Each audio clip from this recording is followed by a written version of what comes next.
Buenas tardes. ¿Me oye? Buenas tardes a todos. Empezamos el bloque de nuevos proyectos en eSalud con un proyecto muy interesante, una iniciativa muy interesante, el Health 2.0. Es una iniciativa networking que empezó en San Francisco. Luego te lo cuento todo, ¿eh? Y que Freddy Jordac ha traído aquí a España. Ya se está realizando ya en Barcelona, en Madrid. Y en Sevilla. Y en Sevilla. Y entonces, hemos querido traerla también aquí a Asturias. La vamos a presentar aquí hoy en el Chapter Health 2.0 en Asturias.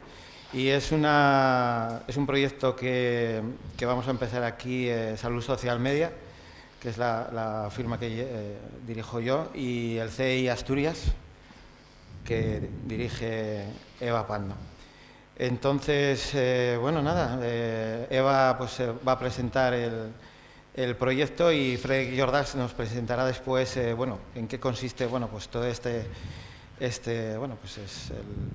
follón, dilo. Este follón. Iba a decir berenjenal. Por ahí le va.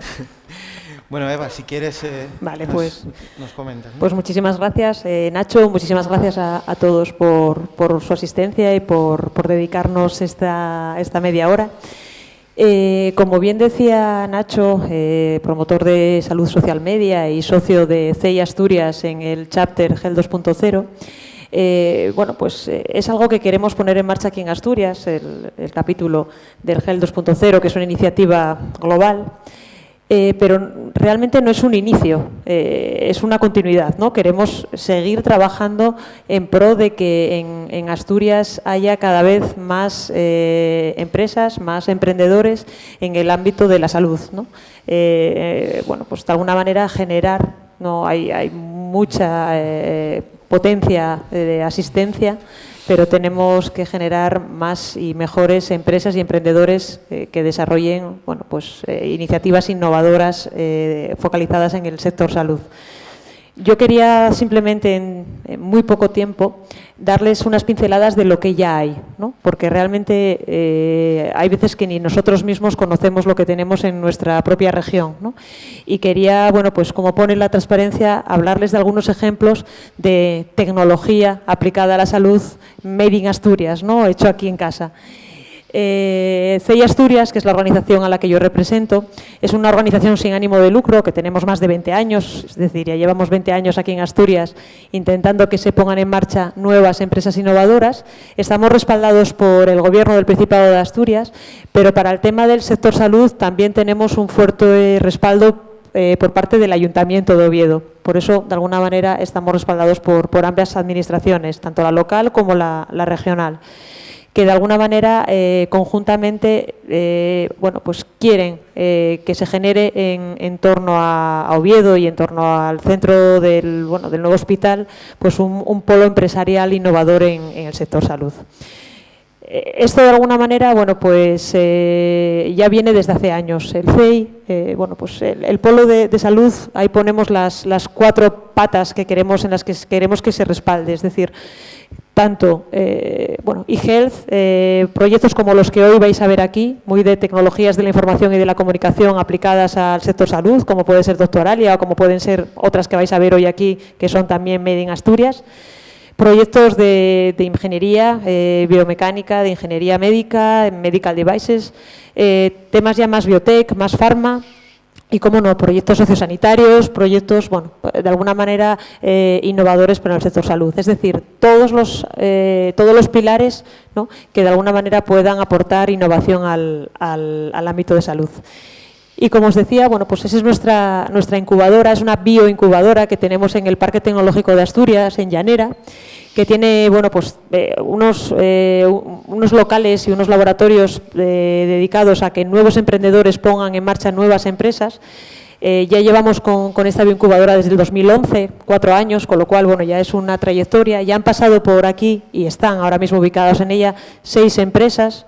Todo tecnología made in Asturias, surgido en su mayor parte de la Universidad de Oviedo, pues desde Dropsense, que hacen sensores electroquímicos, Nanovex, que hacen nanovesículas para la adherencia de medicamentos, Proteotron, que tiene una biblioteca de péptidos, SpectraPly, Nanocare, que hacen biocidas para el ámbito dental, Tesis Telemedicina, que ya es más del ámbito de la telemedicina. Todos esos son empresas que están aquí en Asturias trabajando y con grande potencial de crecimiento.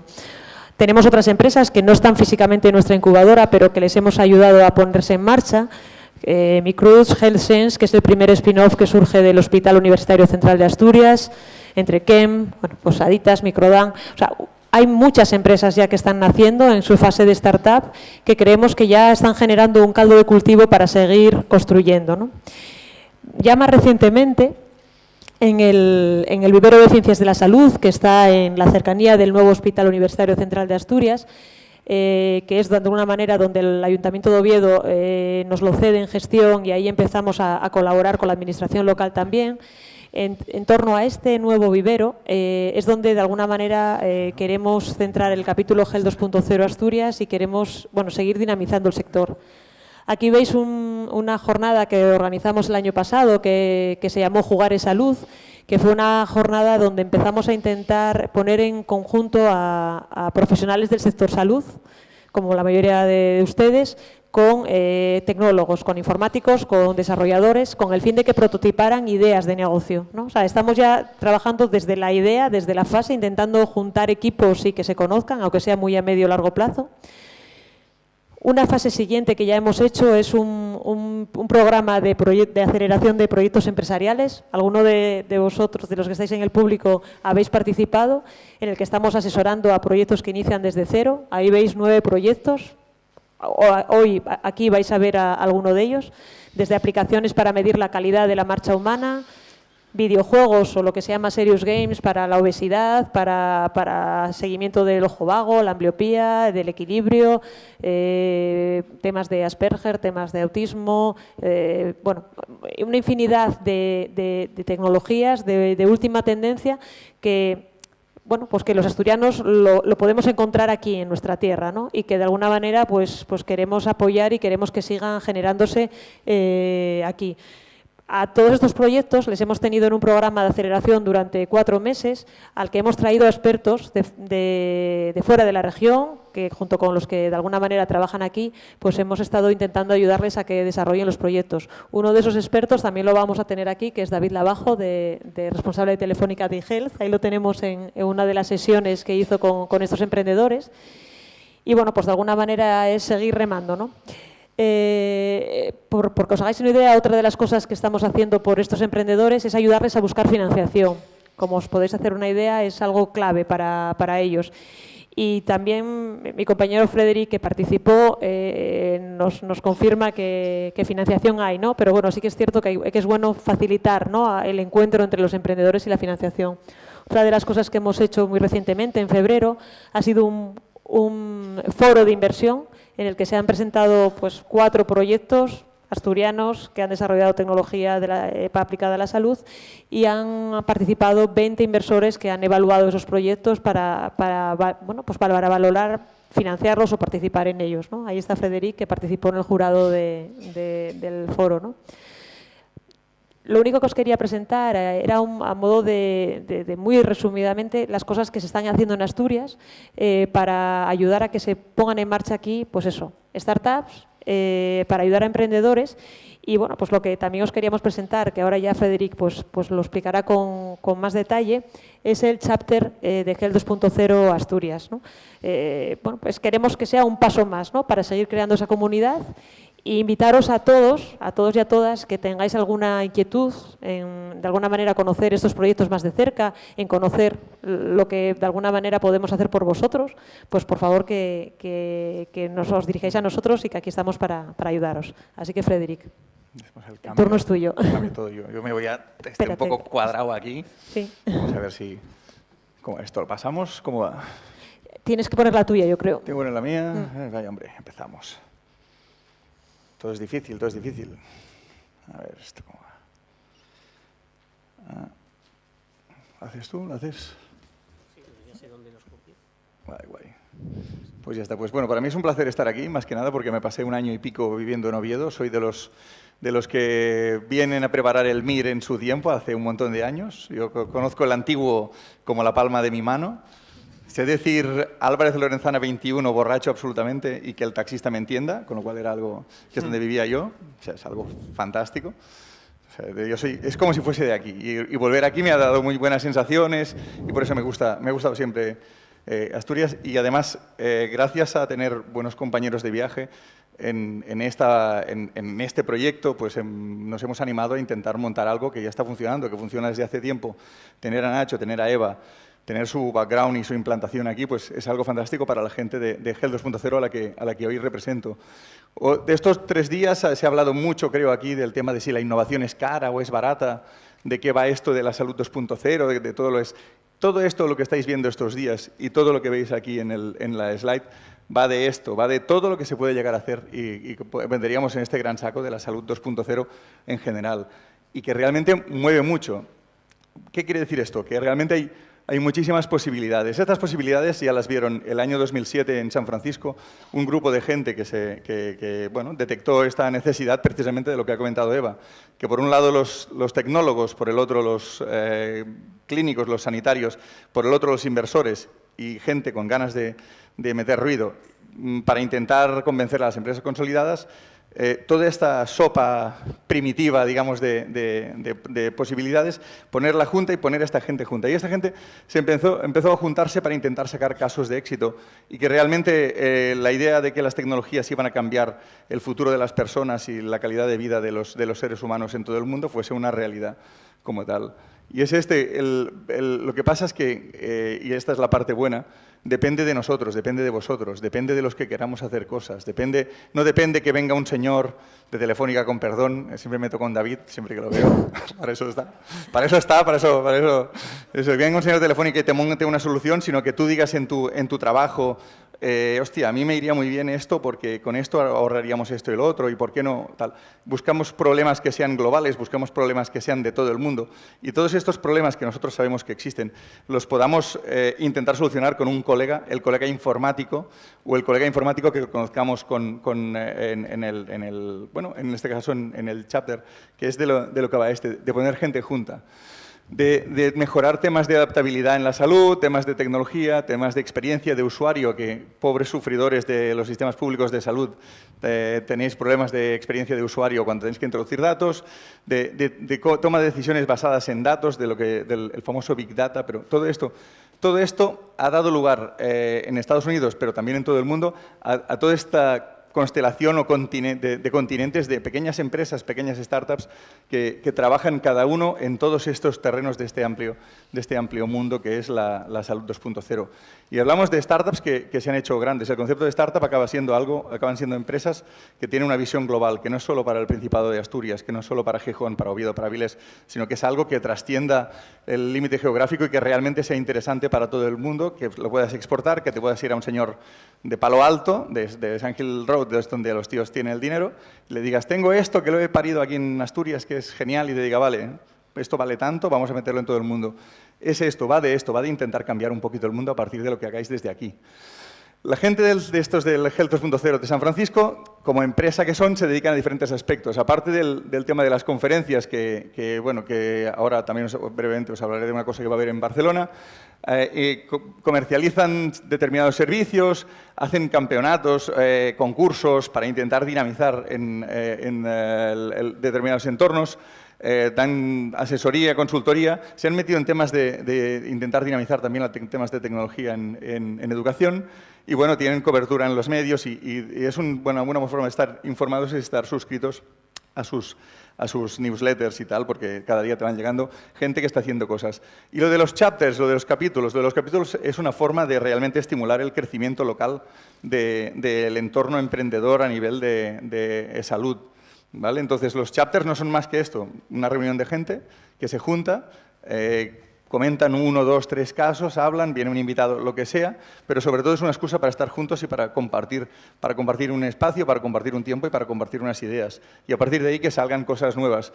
Hay unos 90 chapters. Aquí no aparecen los de España. Somos, bueno, estos son los americanos porque son muy americanos, pero también en India y en China, hay en Canadá, en todas partes, ¿vale? La representación es todo esto. O sea, digamos que hay esas inquietudes a nivel local, a nivel regional, están en todas partes. Y gente buena hay y en todas partes. Y en Asturias, como en cualquier otro lado. ¿Vale? O sea, no hace falta, no hay que intimidarse por estar aquí, porque aquí es de aquí. No. Hay gente igual de buena y con los mismos problemas que en cualquier otro lado. Y en Europa, pues bueno, lo que contaba Eva, nosotros ya empezamos en el chapter de Barcelona, ahora unos 2 años y pico, y con la tontería, pues bueno, nos vinimos un poco arriba y pensamos, bueno, pues en Madrid también hará falta. Y ahora hemos hecho un relanzamiento, por cierto, en el de esto de Telefónica recientemente, y empezamos también en Sevilla. ¿Por qué? Porque en cada sitio hay gente interesada en intentar hacer cosas nuevas y no tiene miedo a intentar a tomar ciertos riesgos porque tiene un conocimiento del sector y porque sobre todo le interesa hacerlo, le interesa no tener que esperar. Y es en este momento en el que nosotros hemos encontrado gente tan buena como Eva, que bueno, ya tiene un sitio, ya tiene un vivero, ya tiene un lugar donde ya hay proyectos de este tipo que están funcionando, y Nacho, que es un tío que es un terremoto, tenéis un terremoto aquí que no os habíais dado cuenta, pero es un terremoto y que es un tío capaz de dinamizar este entorno y de realmente juntar gente interesante. Y a partir de aquí, a mí lo que realmente me gustaría es que el día 10 de junio, cuando empecemos el chapter, que yo insisto, va a ser que venga 1, 2 o 3 personas a hablar, pero sobre todo que nos juntemos y hablemos entre nosotros y nos tomemos unas cervezas, 1, 2, 3, 10, las que sean, pero sobre todo compartamos ideas, veamos si salen cosas nuevas. Lo que realmente es enriquecedor, por ejemplo, en Barcelona, que llevamos un track largo, es saber que ha habido cosas que se han empezado, que se han intentado, gente que se ha juntado, gente que lo ha dejado por lo que sea, pero que han cambiado la orientación, el aspecto. Pero la cuestión es hacer cosas. Y seguro que vosotros queréis hacer cosas en este campo, porque si no, no estaríais aquí. Estaríais en vuestra casa, cómodamente, delante del sofá, en el sofá delante de la tele y tan felices de la vida. Como os vais a hacer cosas, como os va la marcha, y os invito a que vengáis el día 10 de junio y veamos hasta dónde podemos llegar entre todos. Y hablando de llegar, y si encima queréis ir más acelerados y ver lo que hacen los demás, en Barcelona vamos a tener del 18 al 20 de mayo esta reunión, que es la reunión europea de Health 2.0, uno de estos eventos que os he comentado que organizan los de San Francisco, en el que habrá hay capacidad para unas 600 personas que contarán cosas que se están haciendo en toda Europa, en parte de América y posiblemente de alguna otra parte del mundo. Gente de Middle East también está confirmada. Todo esto es el programa que va un poco de herramientas de hospital. O sea, mucho de lo que se hace aquí y de lo que habéis hablado aquí ya lo vais a ver allí, cómo lo están haciendo en otros lados si os venís. ¿Vale? Que también va del tema o sea, es aquello de ¿qué hay que hacer antes que nada? Un estudio de mercado. Podéis ir a hacerlo allí y ver si realmente somos tan tontos como, hostia, es que no me atrevo, y igual verás un tío que se come todo el mundo, que ha hecho una porquería y dices, pues casi que lo hago yo mejor, ¿no?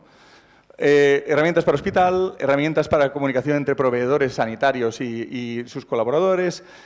La Pharma 2.0, que es un tema muy interesante, que todo el mundo va detrás, pero nadie la alcanza, también va a ser todo el mundo otro foro más para ir hablando. Ver temas de aspectos de la vida que también impactan la salud, el aumento Consumer Face Interfaces, o sea, de las relaciones, herramientas de relación con el consumidor, el largo camino de la adopción de las soluciones. O sea, como veis, todo es lento en todas partes, cosa que ya nos va bien saberlo también. O sea, no, esto de qué lento es todo, que venga todo. El reembolso, que es la parte del dinero, que a mí me gusta siempre destacar. O sea, las cosas, tú haces un proyecto y quién va a ser tu cliente y quién te lo va a pagar y cuándo y cuánto y de qué forma. Y el tema de hasta dónde puede llegar lo de la salud 2.0. El que quiera venir tiene un descuento del 40% solo por el hecho de estar aquí, que no está mal, dices. Y los pacientes, que eran muy dinámicos ayer, en hacer y en venir y en de esas cosas, tienen entrada gratuita con este código y tal. ¿Por qué? Pues porque hay una parte que sí que les implica y que les incumbe y que aquí muy bien se ha detectado a nivel de organización en tanto en cuanto no se entiende una sanidad sin que el paciente pueda decir algo.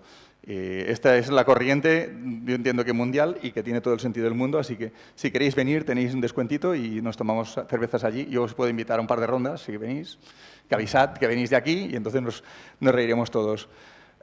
Así, cosas que hay y que se hacen. Bueno, los wearables, ya hay wearables a ver, si los de Adidas se meten a hacer unos calcetines que son sensorizables, es que el tema de los wearables creo que va a dar bastante de sí, porque si no, no se meterían a historias de estas, ¿no?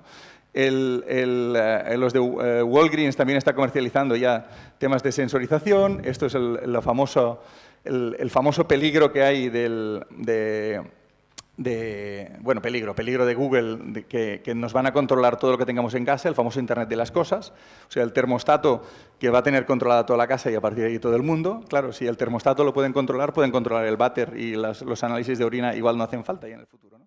Y lo que comes en la nevera igual también lo pueden controlar, ¿no? Entonces, este es el futuro de las cosas. Quizá hay que pensar, esto es pensar un poco más allá de lo que realmente tenemos y este tipo de foros y este tipo de escenarios para lo que sirven es para esto, para ver realmente qué tienen en la cabeza estos locos que tienen el dinero también. Productos y cosas que salen, pues bueno, hay mucho lo que se lleva ahora es esto, el tracker de salud del Internet de las cosas. Y lo que sería interesante para todo el mundo es encontrar el siguiente Uber, que es la máquina aquella de hacer dinero basada en no me importan las leyes, no me importa nada, voy a cambiar el sentido de regulación del mercado. Y esto es lo que sería chulo para ver qué pasa con esto, si realmente nuestros condicionantes que tenemos en el sector pasa como con Uber, que lentamente parece que lo están ahogando, o realmente damos un paso para adelante y vamos más allá. También este tipo de la tecnología y los dispositivos que ya son caseros nos ayudan del tema de fondo de ojo a partir de una app, de un teléfono móvil. Yo creo que puede ayudar mucho en países del tercer mundo a cambiar la vida, pero el tercer mundo puede ser el ambulatorio de aquí de Cangas, ¿eh? O sea, quiero decir, el tema es que las herramientas van a estar. Si están en África, ¿por qué no van a estar aquí? Este es donde está el tema.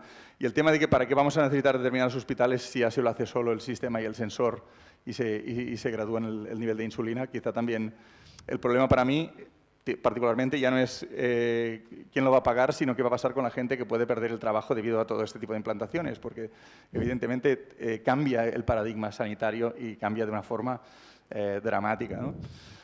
Y bueno, y también hay una parte que es muy interesante porque los unmentionables que les gusta hablar a ellos, porque son muy así, es el tema de cosas de las que no habla casi nadie o parece que no es de palo hablar, como el sexo, que a mí no me gusta, particularmente me gusta mucho hablar, o sea, no entiendo por qué se pone así, pero también está el tema del ejercicio, la espiritualidad. Son de San Francisco, entonces todo el rollo de cómo me encuentro hoy y tal les gusta mucho, pero no solo les gusta a ellos, sino que les gusta a las aseguradoras, les gusta a la gente, porque si estás más tranquilo, más relajado, tienes menos nivel de estrés y funcionas mucho mejor en el trabajo, ¿vale? Entonces, todo eso es interesante. El uso y abuso de sustancias, cómo detectarlo, cómo evitarlo, cómo curarlo, problemas de dormir, el estar triste, estrés en el trabajo, el cuidado a las personas, el estrés financiero, todo esto también forman parte de la salud y la calidad de vida de las personas y así también se va a tocar allí. Y creo que son campos en los que valdría la pena, si os queréis dedicar o montar una historia, hombre,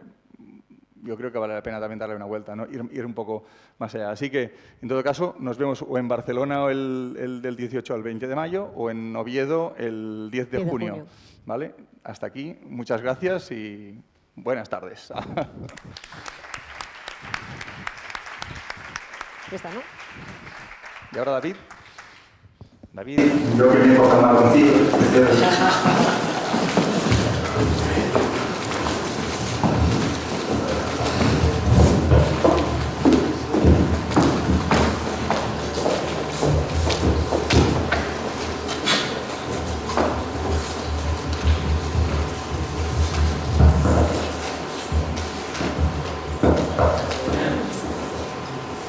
A continuación, vamos a escuchar a David Clavajo, gerente de desarrollo especial de Telefónica, del proyecto VAL.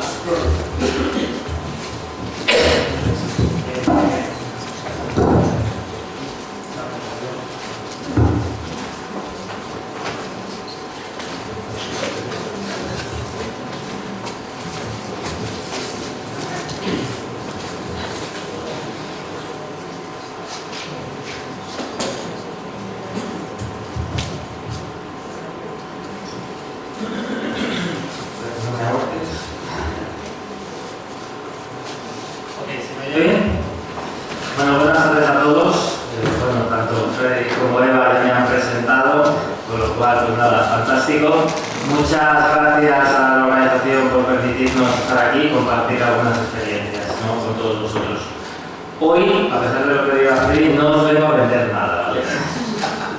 Otros días sí, pero hoy no, hoy la idea es hablaros de un proyecto en concreto, el proyecto GasChronic, uno de los proyectos más importantes a nivel europeo de gestión remota de pacientes crónicos. Y os quería hablar de este proyecto, que es un proyecto que vamos a utilizar todos los que de verdad creemos en el e-health o en las tecnologías aplicadas a una nueva manera de gestionar la sanidad. Lo podemos utilizar como un proyecto bandera, ¿no? Un proyecto que viene a demostrar muchas cosas y sobre todo a romper muchos mitos y muchas barreras que se vienen poniendo encima de la mesa. Antes de entrar a contaros más en detalle el proyecto GasChronic, sí que quería contextualizaros un poquito, ¿no? No os voy a hablar de cómo ha cambiado la tecnología a los usuarios, a los ciudadanos durante estos últimos años, esto lo habréis oído muchísimas veces, no voy a parar ahí. Pero sí una pequeña reflexión de qué poquito ha cambiado nuestro sistema sanitario, nuestro modelo sanitario en los últimos 50 años. No me voy a los últimos 5, los últimos 50 años. Si nos ponemos a pensar que ahora mismo yo, cuando me pongo malo, cuando se me pone el niño malo, yo que no soy médico, ya lo sé, pero no soy médico, ¿no?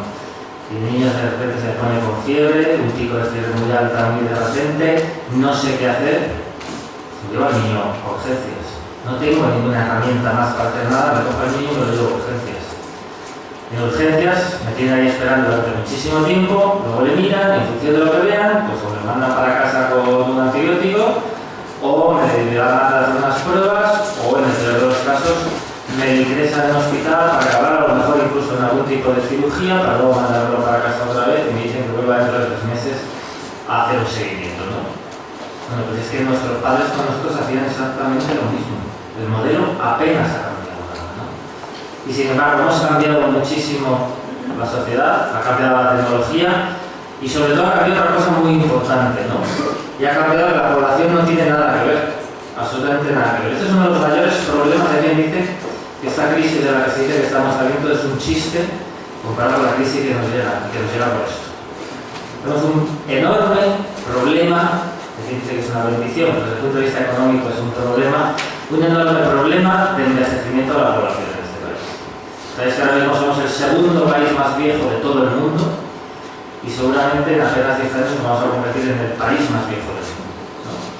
¿Qué quiere decir eso? Pues que seguramente en 2025-2030 tendremos un país de 46-47 millones de habitantes sostenido por apenas 14,5 millones de personas trabajando, cotizando, pagando la seguridad social. De 14 millones para sostener a 47. Eso es un problema, ¿no? Pero es más problema todavía a nivel sanitario. A nivel sanitario el problema se agudiza muchísimo más. El 80% de las personas mayores de 65 años son pacientes crónicos. Tienen alguna patología crónica y de esos el 90% más de una, ¿no? Pero es que es ahí donde se va el dinero de la sanidad. El 70% de los presupuestos sanitarios se van a atender a este tipo de pacientes. Luego, si en los próximos años vamos a tener una explosión de gente con edad por encima de los 65 años, imaginad lo que le va a pasar a los presupuestos sanitarios. Y ese es el gran problema al que queríamos atacar con el proyecto GasChronic, ¿no? ¿Qué podemos hacer para dar soluciones a esto que se nos avecina? ¿La tecnología aquí puede jugar un papel? Esa era la pregunta, ¿no? Es cierto que también hay buenas noticias, no todas van a ser malas. En general sí que hay un consenso en todo el sistema sanitario, las comunidades autónomas, el Servicio Nacional de Salud, etcétera, que hay que cambiar la forma en la que se está atendiendo a los pacientes, que no podemos seguir haciéndolo igual. Pero ¿cómo? Y esta es la gran pregunta, ¿no? ¿Cómo? Bueno, pues parafraseando a Albert Einstein, ¿no? La tecnología y la telemedicina no es un camino, es el único camino. Bueno, evidentemente Albert Einstein no dijo esto, ¿vale?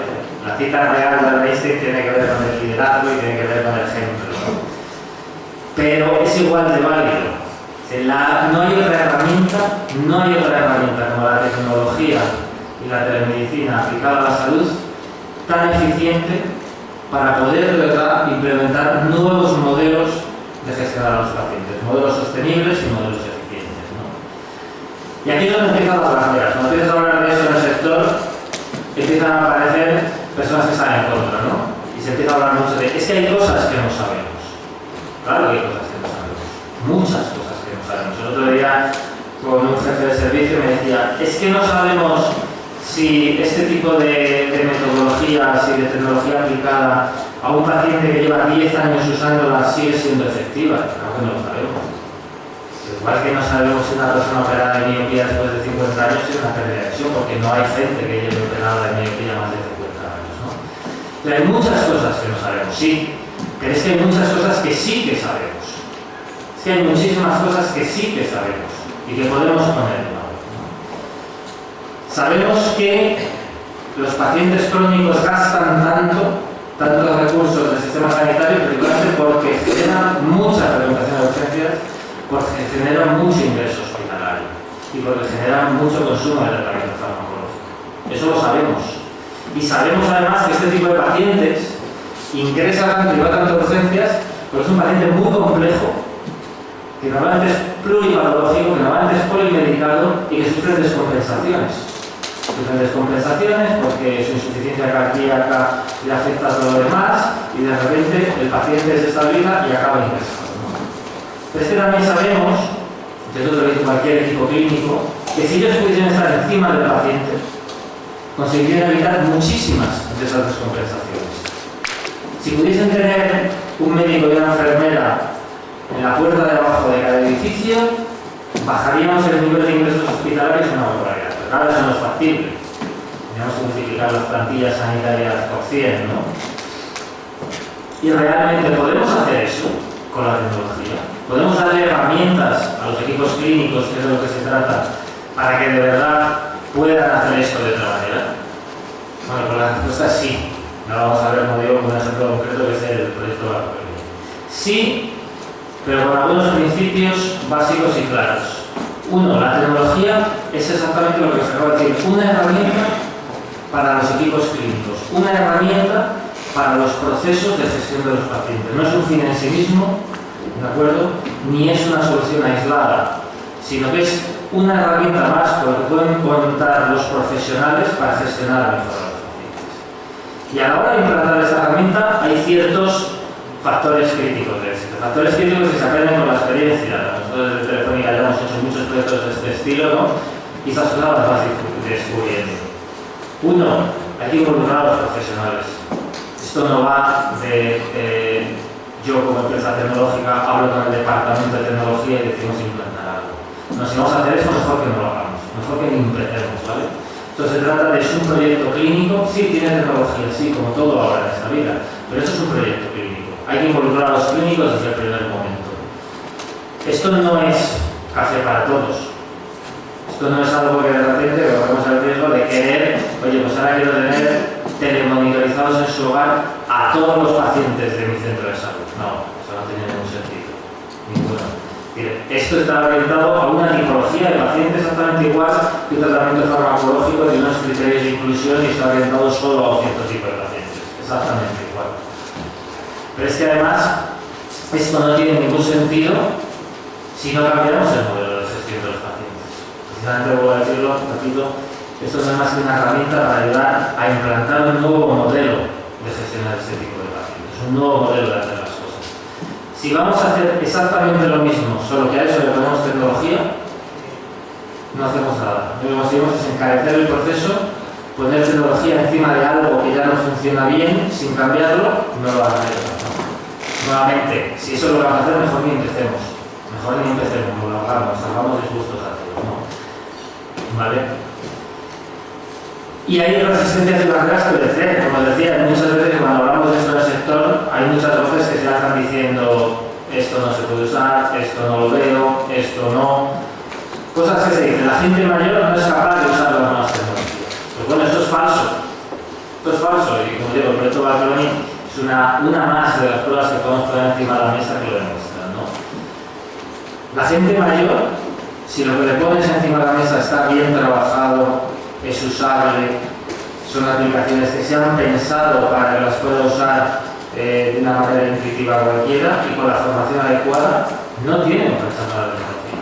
Nosotros tenemos un 97% de usuarios que de media tienen 81 años, de media, tenemos incluso pacientes con 95 años usando su tablet para registrar sus informaciones, sus constantes, y no hay un rechazo a la tecnología. La tecnología no es un problema, ¿no? Hay quien también dice, es que la telemedicina no es eficiente. También es falso. O sea, si algo demuestra la tecnología que de verdad es capaz de hacer, es impulsar la eficiencia de manera como ninguna otra palanca puede, ¿no? Y se ha aplicado a muchísimos sectores y se ha visto una y otra vez, ¿no?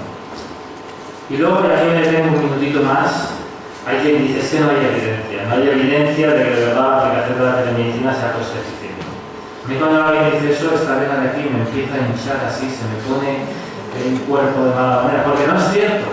Evidencia hay muchísima evidencia con resultados de ensayos clínicos, estudios clínicos, bibliografía publicada en las principales revistas científicas del sector que sí lo demuestran, ¿no?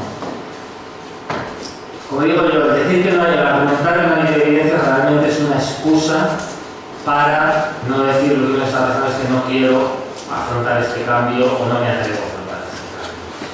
En ese sentido, incluso vamos a editar un boletín a todo el sector, desde nuestros competidores a nuestros clientes, solamente de evidencia de la aplicación a nivel mundial de todo este tipo de cosas, lo difundiremos todo lo posible para de verdad destruir esa barrera que se dice que no hay evidencia. Algunos ejemplos que os quería poner, ¿no?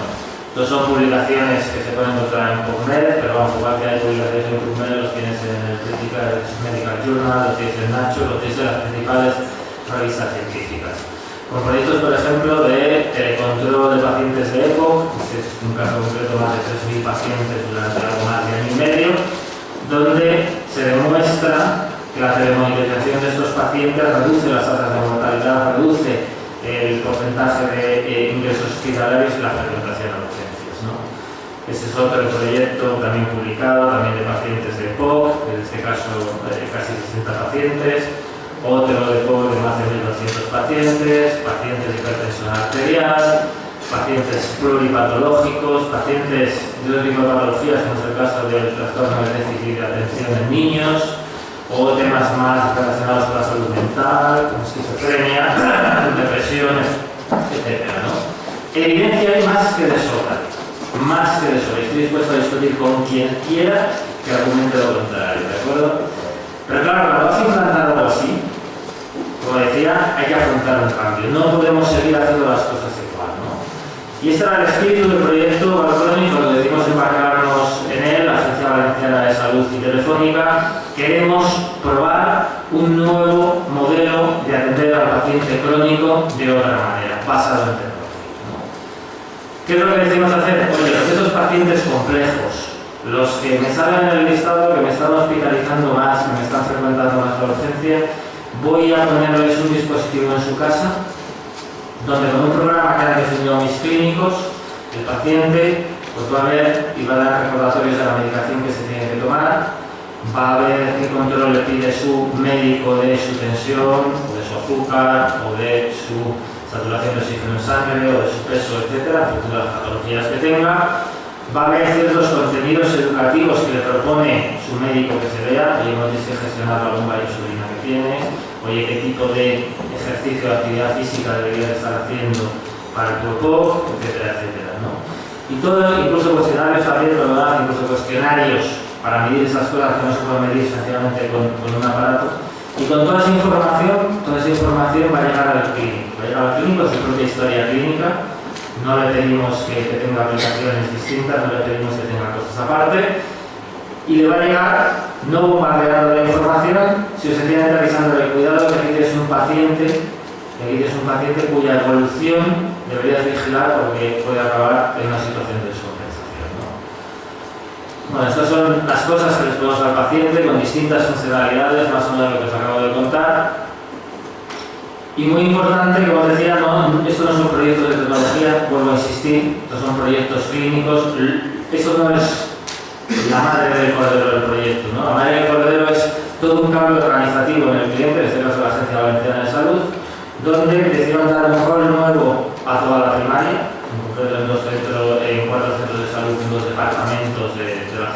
anciana, donde sacaron a las enfermeras básicamente de hacer labores administrativas y de firmar recetas y las pusieron a ser enfermeras de caso de estos tipos de pacientes, donde su primera media hora de la mañana era mirarse todas las alertas de los pacientes que tenían asociados a ver qué había pasado, a ver si tenía algún paciente que indica que hay que hacer alguna gestión especial con él, y a partir de ahí una serie de procesos clínicos diseñados por los médicos para lanzar acciones de gestión de esos pacientes. Y todo esto, pues tuvimos más de 500 pacientes durante algo más de 2 años, y la pregunta es, ¿y ha funcionado o no? ¿Ha tenido los resultados que esperábamos o no? La respuesta es que en muchos casos sí, en muchos casos sí. Estos resultados publicó la Agencia Valenciana de Salud hace un poquito menos de un año, en la jornada Signo en Huesca el año pasado, ¿no?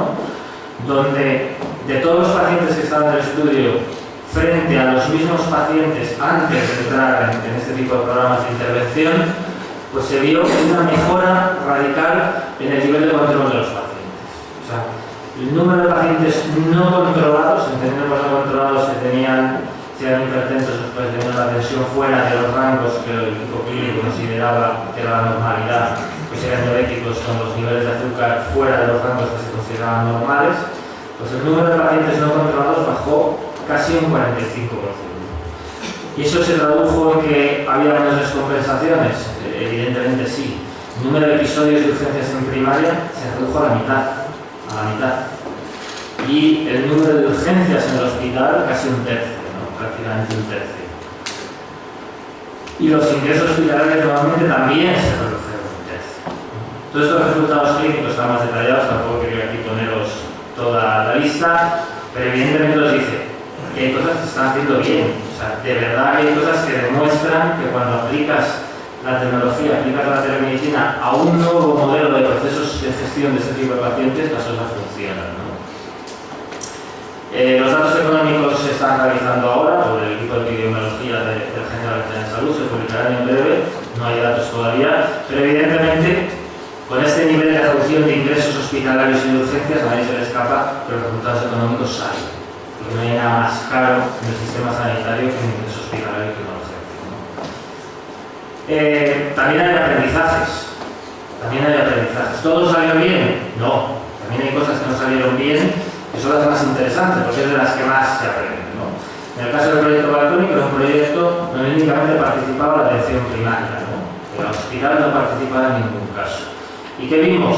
Pues que una vez que el paciente entra en el hospital, pues por desgracia no se notan beneficios, ¿no? En otras iniciativas que tenemos se ve una reducción también de la estancia media del ingreso hospitalario, se ve una reducción de la estancia media porque como el médico sabe que el paciente está controlado en su casa, que lo tiene perfectamente monitorizado y que tiene mucha información sobre él, se atreve a darle el alta antes, ¿no? Se atreve a mandarlo para casa antes porque sabe que en cualquier momento va a estar informado de la evolución del paciente.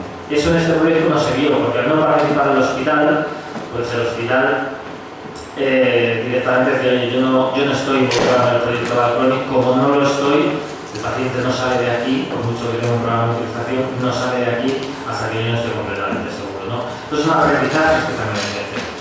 El gran rendimiento de estos sistemas se obtiene cuando conseguimos involucrar a todos los niveles asistenciales, ¿no?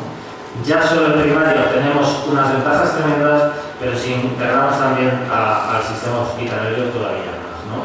Y los siguientes pasos que incluso estamos dando en otros proyectos es involucrar al sistema social, los servicios sociales de las diferentes consejerías para que también participen del proyecto.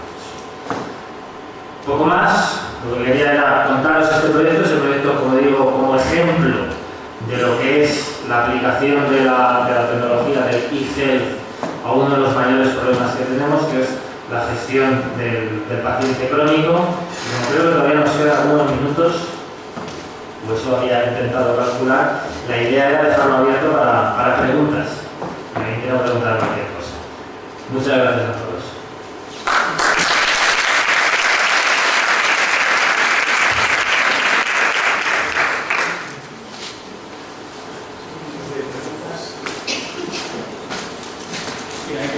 ¿Sí? Adelante. Buenas tardes. El problema que veo en esto, que hemos hablado 3 veces, pero para que lo expliques. ¿Coste de aplicación? ¿Quién paga? cómo se implanta todos los terminales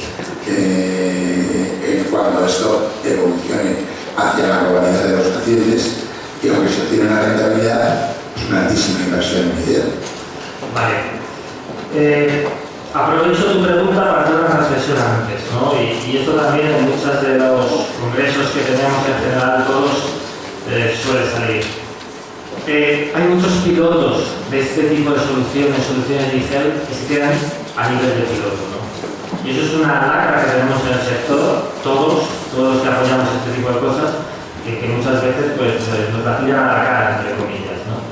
Uno de los grandes motivos para que esos pilotos no progresen es que precisamente no se piensa desde el principio ni se diseña para que sea una solución que se extienda a lo que es la práctica clínica habitual a nivel de toda una comunidad autónoma o a nivel de todo un país, ¿no? Entonces, una de las principales temas que hay que tener en cuenta, hay que diseñarlo pensando ya en el escenario final. Porque si no, al gestionar mejor 20 pacientes es muy fácil. Y hay 1 millón de maneras distintas de gestionar mejor 20 pacientes. El problema es gestionar 200.000 pacientes. Ese es el problema, ¿no? Efectivamente, ahí, para ese despliegue de esa operación, surgen retos importantes que no son nada triviales, ¿no? Entre ellos la inversión inicial, ¿no? Y aquí sí que es cierto que nosotros de Telefónica hemos planteado un modelo distinto, un modelo sin inversiones, un modelo sencillamente de pago por uso, de tal manera que reducimos barreras ahí a las distintas organizaciones sanitarias para poder embarcarse en este tipo de iniciativas, ¿no? Entonces al final te cuesta lo mismo meterte 20 pacientes que en 200.000, no necesitas una inversión inicial para ello, ¿no? Lo importante sí es qué retornos tengo yo. Y vale, yo esto me lo creo, voy a confiar en ello, voy a poner en marcha este proyecto. Primero, ¿el retorno es inmediato? Pues ahí depende de la tipología del paciente. Cuando vas a un paciente muy complejo, el retorno es en menos de un año. El retorno es en menos de un año. Porque al final pensar que, por ejemplo, un paciente complejo de POC hospitaliza de medio 3,2 veces al año. Que tiene un coste medio anual este tipo de paciente, principalmente por el número de hospitalizaciones, de algo más de 20.000 euros, que son cifras del Instituto de Estadística del Ministerio de Sanidad. Algo más de 20.000 euros. Entonces, sencillamente controlar mejor ese paciente y de esas 3,2 veces ser capaces de bajarlo a una, tiene un ahorro total, mucho más que lo que te puede gastar en lo que es la implantación de este nuevo modelo de hacer las cosas, ¿no? Y efectivamente, lo que decías, oye, hay que pensar en la globalidad, no es sencillo, se puede poner en marcha y hay que tener aún así una cierta paciencia con el retorno, no es mañana, pero es dentro de un año que digamos es algo que entra dentro de lo muy razonable, ¿no? Para cualquier organización sanitaria. Bueno, solamente puede afrontarlo entonces, aunque diseñes un producto correcto, una organización de la marca que pueda acudir al pago por uso. Es decir, no toda esta o empresa que nace, a menos que tenga una inversión altísima, puede llegar a ese tipo. A ver, el tema es que poner una solución de estas tiene muchos componentes. Muchas veces, sobre todo los que tenemos un perfil tecnológico, tendemos a ver solo por nuestro prisma, ¿no? Aquí hay soluciones tecnológicas, pero hay muchas cosas que no son soluciones tecnológicas. Hay servicios de llegada al hogar, hay servicios de logística, de atender al paciente en su hogar, hay servicios de formación al paciente, formación a los profesionales. Hay servicios puramente de soporte técnico. Aunque hay muchos proyectos de estos que han existido y que han muerto, porque cuando el paciente tenía algún problema con el aparato, llamaba al médico.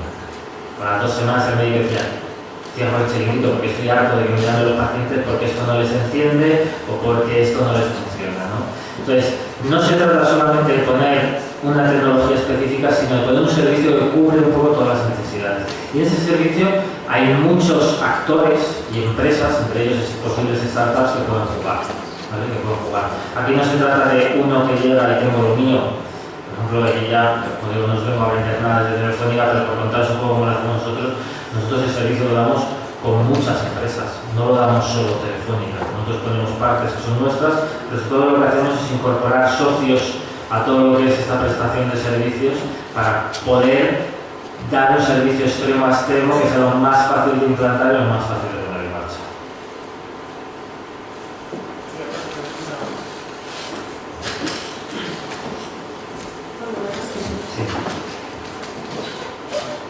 Es que en general, a nivel de, si no se pondría una reducción de Vale. Esto que ya dejó caer ahí Frederick antes de que igual dejábamos a alguien sin trabajo, pues no es así. No es así. ¿Por qué? Porque aquí hay trabajo para todos. O sea, habéis visto la evolución de la población que tenemos ahí. Atención sanitaria en este país vamos a necesitar muchísima. Muchísima. La pregunta es, si una persona como es una enfermera, que es una persona cualificada, con formación de alto nivel, que gasta el 80% de su tiempo en labores administrativas, ¿tiene sentido? ¿O puedo tener ese tipo de perfiles dedicados a cosas de más valor? Pues aquí no se trata de, el proyecto Balcón, por ejemplo, es un ejemplo concreto, no se redujo ni un solo puesto de trabajo, ni tampoco se contrató a nadie adicional, sino es con los mismos recursos que ya había, se cambiaron sus roles, se cambiaron sus tareas. Como decía, las enfermeras que estaban dedicadas a otras cosas, se las dedicó a ser enfermeras de caso. Enfermeras de caso que gestionaban al paciente. Que uno de los miedos que teníamos al principio era si desde enfermería íbamos a tener un rechazo, porque estábamos pidiendo más cosas. Y al contrario, son los mejores defensores de este proyecto. Porque ven que con este proyecto aportan mucho más valor que otras funciones que estaban realizando anteriormente. Pues ahí te contesto que ni un solo puesto de trabajo se pierde por implementar este tipo de soluciones. Hola, buenas tardes. Mira, yo soy médico de primaria en una área periférica de Gijón. Entonces, hablaste de criterios de inclusión. Correcto. Es que, vamos, a mí, yo ahora mismo estoy pensando en las casas de los pacientes crónicos de más de 80 años, que tengo casi 200 en mi grupo, y bueno, quisiera saber un poco cuáles son esos criterios y... Vale, por entrar un poquito más en detalle de lo que he contado en la presentación. Al final, evidentemente, esos dispositivos que ponemos, como cualquier programa de atención a pacientes que se ponga, tienen un costo, ¿no? Entonces, hay que equiparar este coste que tiene con los beneficios que vamos a tener.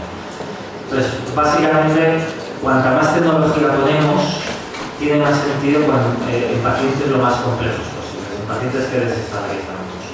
Para un paciente que lo denominamos de medio riesgo, que aunque es crónico, pero que también tiene sus cosas, no desestabiliza tanto, no hospitaliza tanto, hay otro tipo de soluciones que también tenemos lo que es la oferta, digamos, de soluciones que podemos poner en marcha de menor coste, ¿no? Pues, por ejemplo, y esto ya depende de cada sitio, es distinto, ¿no? Pero, por ejemplo, en el proyecto Balcronic, la inclusión de un paciente tiene que ser pacientes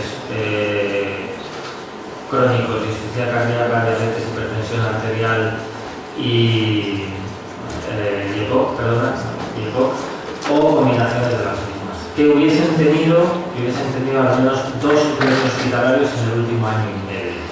2 ingresos hospitalarios en el último año y medio. Y que no cumpliesen algunos de los criterios de exclusión. Algunos de los criterios de exclusión, que eso no se nos produjo tanto en Valencia, pero por ejemplo en Castilla-La Mancha, es que o bien él o bien su cuidador tuviese una alfabetización normal, ¿no? Es decir, no fuesen analfabetos. Hay ciertas áreas, en concreto de Castilla-La Mancha, tenemos servicios muy disparados rurales, donde el nivel de analfabetismo es muy alto. Claro, si tienes un paciente que es analfabeto, su cuidador o su entorno también, todo eso lo complica más, ¿no? Entonces es un caso concreto de exclusión, ¿no? Pero el paciente complejo al que vamos dirigidos en este proyecto, como digo, pacientes que han ingresado 2 veces en los últimos 18 meses, que cumplen algunas de estas patologías y que tengan unos niveles de alfabetización normal. Y además de eso, el criterio de su médico de primaria. Es decir, esto digamos que es una preselección de los potenciales pacientes, pero en Valencia, y estamos haciendo exactamente igual en otros clientes, luego es el médico primario finalmente el que dice, pues este sí o este no. Incluso que tú no lo habías preseleccionado, yo lo voy a meter en el programa porque aún así creo que tiene que estar, ¿no? Entonces ahí la opinión del médico de primaria, que al final es el que mejor conoce de viva voz y de cara al paciente, que no son fríos datos en un Excel, sino que le conoce de todos los días, ¿no? De verle todas las semanas, es el que también puede dar el feedback más valioso en ese sentido. Aquí también se están desarrollando herramientas de segmentación cada vez más complejas, ¿no? En Valencia utilizamos el CARS, en otro proyecto que también tenemos en Cataluña, en el IX, utilizamos CSRs. Ahora Cataluña acaba de lanzar una nueva plataforma de segmentación de pacientes, que es el CMA, que también está utilizando Madrid. O sea, aquí se está trabajando también mucho desde el punto de vista de dotar de herramientas que permitan hacer esa identificación y segmentación de la población de pacientes lo más fina posible.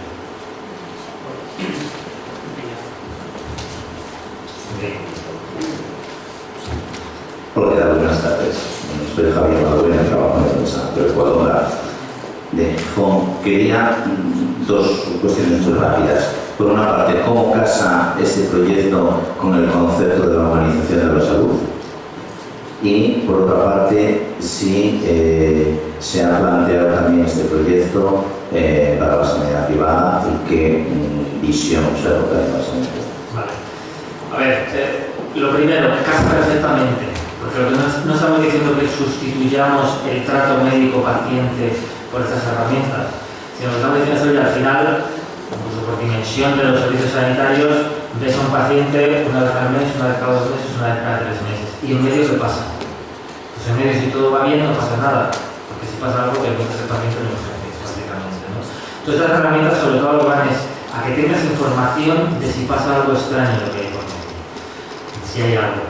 Pero para nosotros, en los proyectos que estamos, el trato médico-paciente-personal tiene que seguir existiendo. Incluso aquí damos funcionalidades que en este proyecto de Balconi no pusimos en marcha, pero otros sí, de que desde el médico se puedan programar videoconferencias con el paciente en su casa de forma remota, sin necesidad de desplazamientos de ninguno, para que se sigan viendo el médico y el paciente, ¿no? O sea, no se trata de que el paciente solo trabaje con la tecnología y que no haya ese trato humano, sino el trato humano tiene que seguir existiendo. Tanto el trato humano y la relación médico-paciente tiene que estar, pero complementarla con más información. Al final lo que digo, el médico sepa y tenga esa información que a día de hoy no tiene, de cómo está evolucionando el paciente en su hogar desde la última visita que tuve, cómo está evolucionando también desde un punto de vista más objetivo, porque veo exactamente cómo está evolucionando el azúcar, o veo cómo está evolucionando el peso, por ejemplo, si el paciente es un cardíaco que puede tener un problema de protección de líquidos, etc.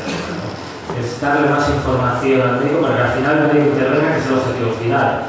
No tener la información por tenerla. Queremos que el médico, el profesional, tenga esa información para que intervenga, pueda hacer un cambio de medicación, o pueda citar antes de lo previsto al paciente porque le interesa, o pueda actuar de la forma que se haya diseñado. Respecto a la sanidad privada, la sanidad privada esto está muy interesada. Lo que pasa es que la sanidad privada ahora mismo en España tiene un momento un poco especial, ha habido un boom tremendo de nuevas compañías entrando en el mercado asegurador sanitario privado. O sea, si nos pensamos quién estaba en este mercado hace apenas 5 años, pues eran básicamente 4 compañías. Ahora tenemos cerca de 28, creo que era, o 30 en el último informe, ¿no? O sea, han decidido muchísimas empresas meterse en todo el mercado asegurador español, el aseguramiento privado, lo cual por un lado ha hecho crecer el mercado ha crecido, el mercado de aseguramiento privado sanitario ha crecido bastante en los últimos años, aunque lo que son las cuotas en general han bajado, ¿no? Han bajado debido sencillamente a la competencia entre unos y otros. Hay quien en ese ecosistema ve esto como algo que le puede ayudar a reducir al fin y al cabo el gasto de su base de asegurados, ¿no? El gasto de su base de asegurados. Oye, si yo con esto consigo evitar ingresos hospitalarios, consigo evitar urgencias, pues al final al cabo estoy diciendo qué me cuesta cada asegurado en esto. Están trabajando en esa línea. Hay quien está yendo más por la línea de educación del paciente, de generar hábitos de vida saludable de los cuales voy a obtener un beneficio pero dentro de un medio plazo, no en el corto plazo, y hay que lo está jugando desde el punto de vista de la diferenciación, ¿no? De poder ofrecer cosas a su mercado distintas de las que está ofreciendo su competidor. Pero todos en general están muy interesados en empezar a poner este tipo de cosas en marcha, y hay pilotos y hay ciertas experiencias para eso. No hay nadie todavía que lo haya puesto de una manera más global. Tengo que continuar. Vale, pero...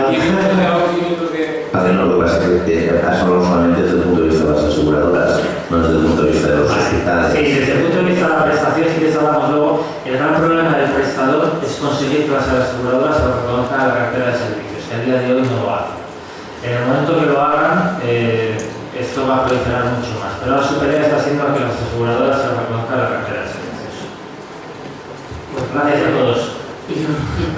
Siento contar, pero es que el programa continúa y hay otras personas que tienen que exponer eso. Gracias, David. Siento que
¿Se me escucha quizás de lo primero?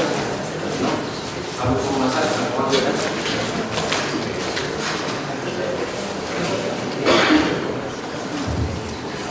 Sí, ahora sí. Ahora sí. Bueno, buenas tardes. Lo primero agradecer a Nacho, a Óscar por la invitación. Es un placer compartir este bloque con Frederic, que es el jefe del CEI y del Network. Conoce también a David, que luego tengo la oportunidad de hablar con él, muy interesante.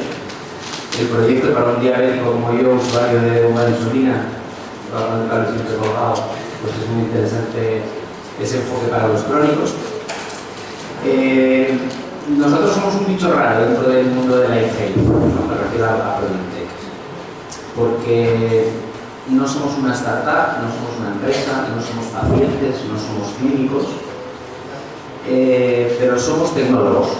Y dentro de todo proyecto, como bien decimos, el desarrollo tecnológico desde el punto de vista de la viabilidad técnica, desde el punto de vista de la viabilidad económica y desde el punto de vista de la prueba y el prototipaje es fundamental en todos los sectores industriales, incluido el sector salud. Nosotros llevamos ya más de 5 años trabajando desde un área específica dentro de este sector con unos resultados muy importantes. Eva del CEI conoce muy bien, nos conoce muy bien, muchas de las empresas que están vinculadas allí pues son usuarias de los servicios del Prodientec. Y bueno, un poco el perfil de la ponencia de la sala que os quería comentar, las experiencias que quería comentar aquí, va un poco en esa línea, ¿no? Un poco en el de cómo la tecnología, cómo los tecnólogos pueden ayudar dentro del sector salud. Y dando un poco con lo que comentaba cuando iniciaba la charla David, sí que es verdad que la evolución tecnológica en los últimos años ha sido bestial, pero no tanto quizá, ¿no? Porque hay una imagen que yo creo que todos sonará a los que sois más jóvenes y quizá no lo habéis visto en directo, ¿no? Pero a los que ya por suerte peinan canas, no como yo, pues la habrán visto incluso in situ, ¿no? Mi padre precisamente, que viene de un entorno rural, pues esto lo ha vivido. Esto es con lo que contaban los... No sé si esto es puntero, ¿no? Esto es con lo que contaban los médicos, la tecnología que tenían a su disposición los médicos hasta no hace tanto tiempo, ¿no? Y la práctica clínica habitual que tenían que realizar la realizaban en la propia casa del paciente, ¿no? Eso no hace tanto tiempo que ha sido así. Quizá la tecnología ha entrado de manera disruptiva pues a través de diferentes tipos de hitos, ¿no? Pero a mí me gusta pensar que uno de los más importantes fue este hombre, el señor, el doctor Röntgen, que fue el primero que encontró la aplicabilidad de los rayos X dentro de lo que es el mundo clínico, ¿no? A partir de ahí, no es el único, evidentemente, yo he elegido este porque pues me gusta, ¿no? Pero a partir de ahí ha habido otra serie de hitos que han permitido esto. Me parece que fue en el año 1890 y no me acuerdo, podéis consultar en los smartphones. Pero fue a partir de ahí un poco donde empezó todo este desarrollo tecnológico dentro del sector salud que aquí, bueno, lo he oído antes en las preguntas, ¿no? En la ponencia de David, que había gente que es clínica, sus médicos, muchos de los que estáis aquí, o estudiantes de medicina, o residentes. Y las herramientas que tenéis a vuestra disposición pues, son muy diferentes a las que tenían una o dos generaciones anteriores, ¿no? Pero bueno, como digo, no es el único, ¿no? Hay otros muchos hitos que han permitido mostrar un poco el desarrollo tecnológico dentro de lo que es el mundo clínico, ¿no? En 1913 se logró medir por primera vez la frecuencia, o sea, el electrocardiograma, como lo conocemos hoy en día, el primer respirador en el 97, en el 93 la primera operación de corazón abierto, hay muchísimos, ¿no? Paralelamente a este desarrollo tecnológico también se ha desarrollado un poco el lugar donde se aplicaba la práctica clínica, ¿no? Los hospitales han pasado de hospitales más rudimentarios a los hospitales modernos que conocemos ahora y al hospital del futuro, ¿no? Que está por venir, o así nos venden, ¿no? Que está por venir. La pregunta que yo os lanzo es: ¿se ha evolucionado tanto como parece? Si nos fijamos sobre todo en el tema de instrumentación quirúrgica, que es el que tenemos más a mano, y ya irnos muchísimo más atrás, además de que tenéis a la izquierda, si nos vamos al antiguo Egipto, a las herramientas que tenían a disposición para modificar a sus faraones, la diferencia que existe entre esas herramientas y las que tenemos hoy en día, las que tenéis hoy en día a vuestra disposición, tampoco ha sido tanta. Es una diferencia que viene un poco coartada, el cuello de botella ahí, que está un poco en las capacidades que tenemos los tecnólogos o que tienen las empresas a su disposición para diseñar y fabricar esos productos, que es un poco de lo que yo os quiero hablar. No ha sido hasta hace 3, 4 años, 5, si somos un poco más optimistas, cuando ha entrado la tercera revolución industrial, es decir, la denominada revolución de las técnicas de diseño y fabricación aplicadas al desarrollo de nuevos productos. Hasta ese momento, incluso desde tiempos inmemoriales, todo el mundo fabricaba sus herramientas de uso por métodos sustrativos, es decir, tú cogías el material, en el caso de Magnetex de izquierda, que vas a dar de golpes, conseguías generar una forma parecida a la que te diera usabilidad, ¿no? Con la entrada de la tercera revolución industrial, este paradigma ha cambiado completamente, es decir, se ha pasado de la fabricación tradicional sustractiva a la fabricación digital o fabricación aditiva, ¿vale? La fabricación aditiva es con lo que nosotros trabajamos principalmente, en la provincia. Estamos hablando de impresión 3D, sí, pero cuidado, ¿eh? Cuidado. Aquí hay un boom tecnológico y hay un boom mediático para la impresión 3D. Y sé que esto es quizá un poco polémico, pero tengo que decirlo. No es lo mismo hablar de impresión 3D aplicado a hacer pequeños gadgets, juguetes o figuras que sirven para lo que sirven, a fabricar herramientas completamente funcionales. Y no es lo mismo trabajar o imprimir piezas en una cerámica o una escayola a imprimir piezas en titanio, como hacemos nosotros. Titanio para prótesis, para implantes o para instrumental quirúrgico. Yo os he traído una nueva ejemplo, ¿vale? Os la voy a pasar para que la veáis, para que la veáis con cuenta, por favor, ¿vale? Por supuesto. No es lo mismo, evidentemente, una pequeña figura que pongo en la carta de mi boda a un cotillo de una prótesis poroso que permite la vascularización y la completa osintegración de esa prótesis. Eso es con lo que trabajamos nosotros. Es decir, intentamos imitar a la naturaleza lo más imposible. Daros cuenta que si nos fijamos en cosas tan sencillas como el corte de un tronco o un perfil fotográfico, lo que tenemos es que la naturaleza construye a capas. Y nosotros lo que estamos haciendo, aunque estamos hablando de una tercera revolución industrial, es imitar a la naturaleza. Construir capa a capa. Mínima cantidad de material y máxima eficiencia. ¿Por qué este tipo de tecnologías tienen una entrada tan clara en el sector salud? Porque estamos hablando de necesidad de elementos de alto grado de personalización. A futuro lo que se quiere conseguir es que la prótesis que yo lleve en mi cadera no sea igual a la de Eva o a la de David, porque no somos iguales. Ni que David y yo llevemos una talla mediana, no. Bueno, podríamos llevarla, ¿no? Más o menos, ¿no? Pero su rodilla no es igual que la mía. Todos los sistemas de imagen médica que me permiten digitalizar eso y poder llegar a fabricar a medida para mí, lo que van a ocurrir es, evidentemente, como os he hablado antes, en mucho mayor coste de lo que es el producto, pero muchísimo ahorro en todo lo que es asistencia sanitaria posterior. Hacia ahí es hacia donde nos tenemos que focalizar. Estamos hablando de eso, de alto valor añadido. Y estamos hablando de modelos geométricos de alta complejidad. El modelo geométrico más complejo que existe es nosotros mismos, el cuerpo humano. Y estas técnicas tienen una familiaridad brutal con las técnicas de diagnóstico por imagen médica, con las técnicas que actualmente se utilizan también, la tecnología que actualmente se utiliza en el hospital, es decir, todo el software que hace esto. ¿Cómo manejar toda esa infinidad de datos, esa infinidad de archivos DICOM? Es un reto para las TIC. Estamos hablando de Big Data, algo que no sé absolutamente nada y dejaré a los expertos, pero va todo entrelazado en ese sentido. ¿Cómo funciona esta tecnología? Por daros así unos pequeños perfiles. Bueno, aquí tenéis un pequeño esquema en el que lo podéis comprender en una sola imagen. Se obtiene ese archivo, se prepara, se hace una planificación, es decir, ahí tiene muy de la mano con el químico, que es el que tiene el conocimiento, lógicamente. El ingeniero tiene que hacer su trabajo dentro de lo que es la planificación también. Hay una preparación del trabajo, una producción y una entrega. Cómo manejar todos esos datos, cómo poner en contacto clínicos, ingenieros y cómo hacer que todo este flujo de trabajo sea eficiente Ese es el reto que se nos plantea, porque ahora mismo la tecnología está en un proceso de eficiencia, efectividad, pero viabilidad económica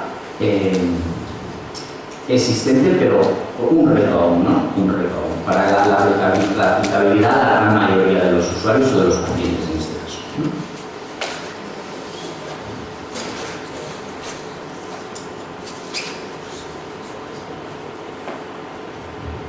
Bueno, y muchas gracias por todo. A ver. Aquí está. Quería poneros una imagen para que veáis cómo funciona esto. En la parte izquierda tenéis una infografía y en la parte derecha tenéis una máquina instalada ahí en Prodinte. Aquí en Asturias está la mayor instalación de todo Europa en cuanto a fabricación por impresión 3D. Me parece mentira que lo tengamos aquí en Asturias, no Made in Asturias, como decía al principio, que es con lo que nosotros trabajamos. ¿Vale? Se trata de una aplicación de un polvo metálico, un sintetizador láser, un movimiento de bandeja que al final acaba generando una pieza como la que os he pasado y que no sé por dónde está, pero espero saberlo al final. Por favor, lo pido. Dios mediante, que quiero conservar mi trabajo. Bueno, este es un poco el proceso, ¿no? Para que lo veáis, ¿no? Que una imagen vale siempre más que mil palabras. Sectores de aplicación, muchísimos. Evidentemente el médico, fundamental. ¿Por qué? Por lo que comentaba antes, ¿no? Modelos de gran complejidad, se trata de un sector de alto valor añadido, etc. ¿Cómo entró esta tecnología dentro del sector médico? Sobre todo por el tema dental, ¿no? El de más fácil implantación. Estos son datos del 2012, a partir de ahí el tema médico ha empezado a subir. ¿Cuáles son las aplicaciones con las que estamos trabajando nosotros ahora mismo dentro del sector médico? Evidentemente el modelo de planificación quirúrgica.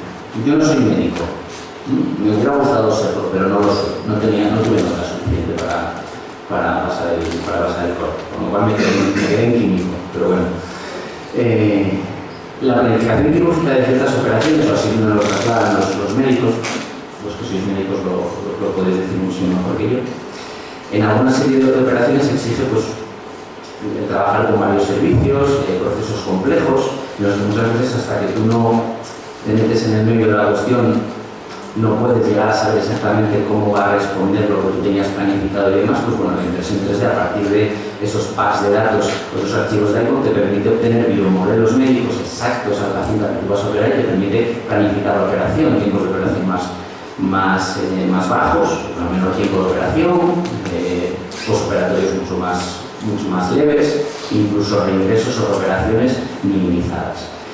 Otro sector importantísimo es el de los implantes, evidentemente por el grado de personalización. El que os he pasado por ahí es un ejemplo, no sé qué veis ahí en la imagen. Es una geometría generada por diseño topológico, que permite, que es una geometría que solo es fabricable por este tipo de métodos de fabricación digital, por impresión 3D. Luego la dejaré en el stand en el café por si queréis verla y no da tiempo para que os llegue a todos.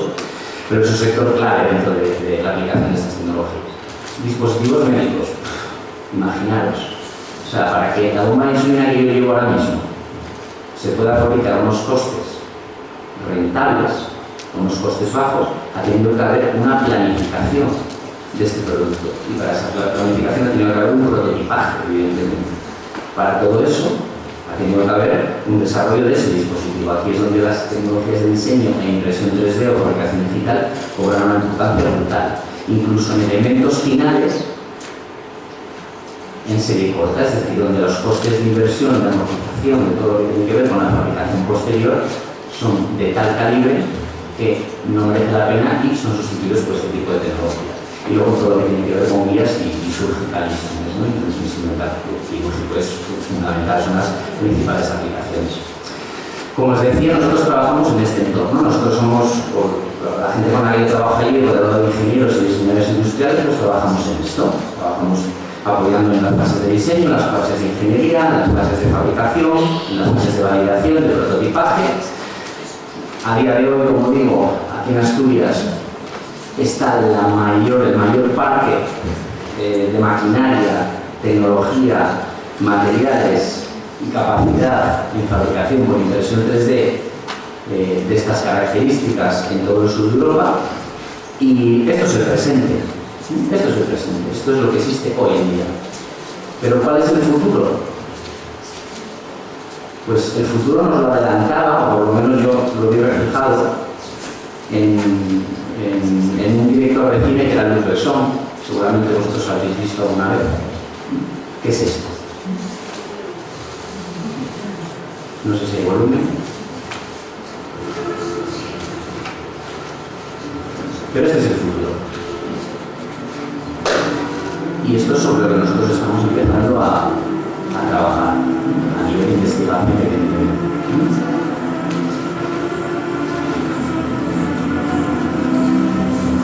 Esto es desde 2005 aproximadamente, este film, me parece la película, me parece. Es un corte de la película.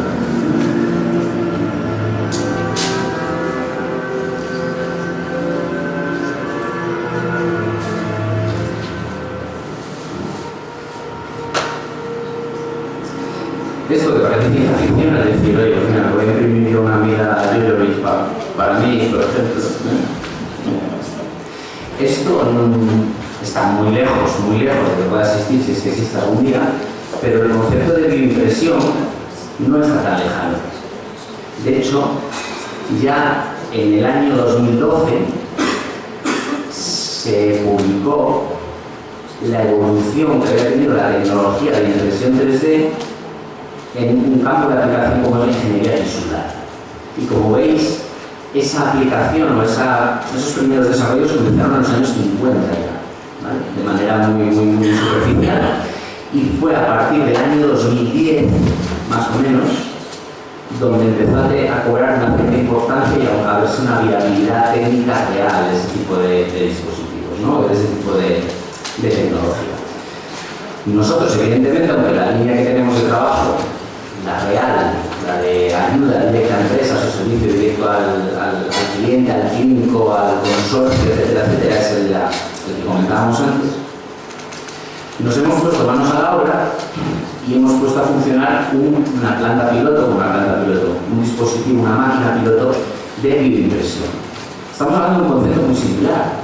Yo para hacer esa prótesis o para hacer esa pieza que os estoy enseñando, parto de un material metálico en polvo que aplico en capas y que consolido las capas con un sintetizador láser, ahí donde me dice el CAD 3D, o sea, el archivo digital del material. En el caso de la bioimpresión, en lugar de aplicar capas de polvo metálico, lo que tengo que aplicar es o bien biomateriales o hidrogeles o bien ionis, es decir, materiales con carga de material celular, es decir, hay dos tendencias, una de trabajar produciendo escapos donde tú luego puedes hacer un cultivo celular, o el trabajar directamente con el material, con la matriz extracelular, ¿no? dentro del propio material. Esto es el futuro ahora mismo, una de las tendencias, la bioimpresión 3D. La otra, que ya se comentó Frederic, puso un ejemplo, también lo comentaba David, es la electrónica impresa. La electrónica impresa es la tecnología que permite o que está permitiendo que de verdad sean realizables y lleguen al mercado, que es lo importante, todos aquellos proyectos que tienen que ver con sensorización sobre tejidos flexibles, es decir, wearables, pulseras, calcetines, tela, plástico, incluso metal. Es decir, ¿cómo yo puedo integrar, no embeber? Yo tengo un compañero que tiene una cazadora de Pearl Jam y que te avisan unos cascos y escucha música. Esto es chulo, eso es una petaca que está metida dentro, que está tejida dentro de la cazadora. Yo no hablo de eso, yo hablo de integrar completamente el dispositivo en lo que es el wearable tuyo. La tecnología que permite que eso sea viable tecnológica y económicamente, que las dos cosas son importantes, es la tecnología de impresión 3D. Proyecté puesto por ello hace 4 años, coordinando un proyecto del séptimo programa marco, que era el proyecto de ROLS, que dio lugar a una línea pionera en el mundo, línea de producción piloto en continuo modular.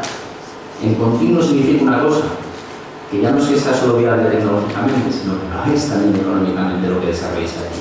Que no estás trabajando como entes aislados, sino que lo estás integrando todo, ¿no? Que permite el desarrollo de estos productos aplicando tecnologías aditivas, utilizando fotónica para la sintetización, aplicando tecnologías de información y la comunicación y nanotecnología dentro de los que son los propios materiales. Todo esto para sensores y biosensores, es decir, sensórica de cualquier tipo, sobre sustratos flexibles, sean textiles, polímeros, incluso metales, plásticos, con aplicaciones de teleasistencia, prevención, monitorización, etcétera, etcétera, es el punto de partida para gente que no tiene ni idea del sector TIC ni de la telemedicina, pero es el punto de partida que permite proporcionar herramientas a esas empresas para llegar a tener productos viables tecnológica y económicamente. Este es el trabajo que hacemos nosotros. Esto es lo que se quiere llegar a conseguir. Productos que hay algunos que están en el mercado, bien sea para el sector de los textiles, bien sea para el sector de la electrónica inteligente, bien sea para el sector de los biosensores, incluso para la fábrica, ¿de acuerdo? Por eso, al principio de la charla, o al principio de la ponencia, decía que éramos unos bichos raros, porque estamos en un ecosistema en el que los pacientes, los profesionales, las empresas, unos demandan una serie de necesidades, otros proporcionan unas soluciones para esa asistencia. Nosotros estamos ahí en medio, ¿no? Como los tecnólogos que escuchamos tanto a unos como a otros y lo que proporcionamos son herramientas tecnológicas para que los pacientes estén cada vez o tengan una capacidad asistencial, perdón, los profesionales tengan una capacidad asistencial mayor y los pacientes vean sus necesidades cubiertas. Como decía al principio, el día de la inauguración, decía Mario Margolles, el director general de Innovación Sanitaria, una cuestión que yo me he identificado con una frase que a mí me gusta mucho.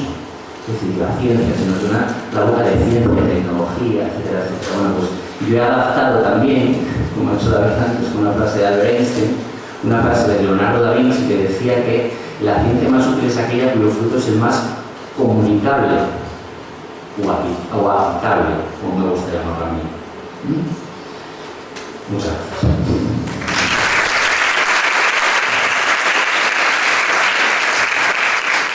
Creo que me ha gustado el tiempo bastante bien y como luego habrá un coffee, si os está por ahí recordando, tenemos un stand, si queréis hacer alguna pregunta ahora, encantado, pero mandan los organizadores, si queréis luego podemos comentar en el cambio.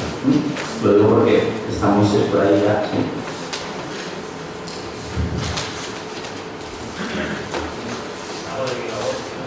Me encanta bien. Oye, simplemente, ¿en qué nivel de madurez estáis? Es decir, ¿estáis ya en disposición de que se os plantea un proyecto industrial de una escala considerable de poderos a trabajarla o estáis todavía en una etapa más inicial? Tanto en electrónica de empresa como en fabricación por impresión 3D con no la bioimpresión, estamos en disposición. De hecho, con los temas de bioimpresión 3D estamos ofreciendo servicios tecnológicos, ya no solo proyectos, sino servicios cliente incluidos. Con el tema de la electrónica de empresa, por supuesto, proyectos industriales, modelos ya industriales de desarrollo. Con el tema de bioimpresión, aún estamos solo en disposición de hacer pruebas a nivel de investigación. Nosotros solos ahí no podemos trabajar, es imposible. Necesitamos del desarrollador del biomaterial, del desarrollador del hidrogel y evidentemente de los clínicos, que son los que marcan un poco la necesidad, la posibilidad o la aplicación. Es el único campo en el que todavía estamos muy verdes. De hecho, a nivel mundial solo hay un modelo de negocio que en temas de bioimpresión ha triunfado a nivel comercial, que es el de la empresa Organovo, que está en Estados Unidos, que ha desarrollado una bioimpresora bastante rudimentaria. No me atrevería a decir que la nuestra es mucho más evolucionada porque mentiría, pero bueno, es similar, el concepto es muy similar. Pero su tarea de negocio es imprimir tejido hepático para vender a los desarrolladores de fármacos para que puedan ensayar sus fármacos sobre tejido con la configuración 3D, que es muchas veces lo que hace que las fases finales del desarrollo de los fármacos vayan bien o no, es decir, poder adelantar esas fases de desarrollo y decir, pues bueno, si un fármaco, por desarrollar un fármaco no ha sido exitoso, pues parar antes de seguir invirtiendo, ¿no? Es el único modelo de negocio, por lo menos que yo conozco, que yo tengo constancia de que existe ahora mismo en el mercado de la impresión. El resto es todo a nivel de investigación, ¿no? y aplicabilidad, ¿no? Se cree que los modelos de negocio de impresión van a ir por, no se sabe muy bien, tampoco me gustaría saberlo, ¿no? Sería un grupo en cuanto a eso, pero no lo sé. No sé si va a ir por el desarrollo de la impresora, si va a ir por el desarrollo de la venta de los biomateriales o las biotintas, por la venta de tejido en sí. Lo que se habla de tener un órgano en casa para poder, eso yo creo que está muy lejos de que lo podamos ver.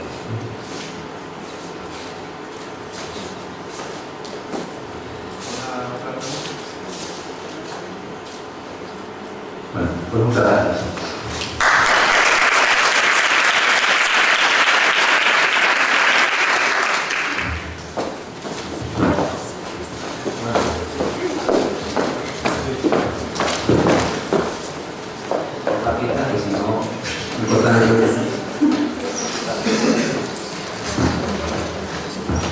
Bueno, seguimos ahora con otro proyecto, en este caso es un proyecto en MGEL. Es el proyecto de Hermes de Mejora Comunicación Profesional Paciente. Nos lo presenta Moisés González, director general en Prometeo Innovación.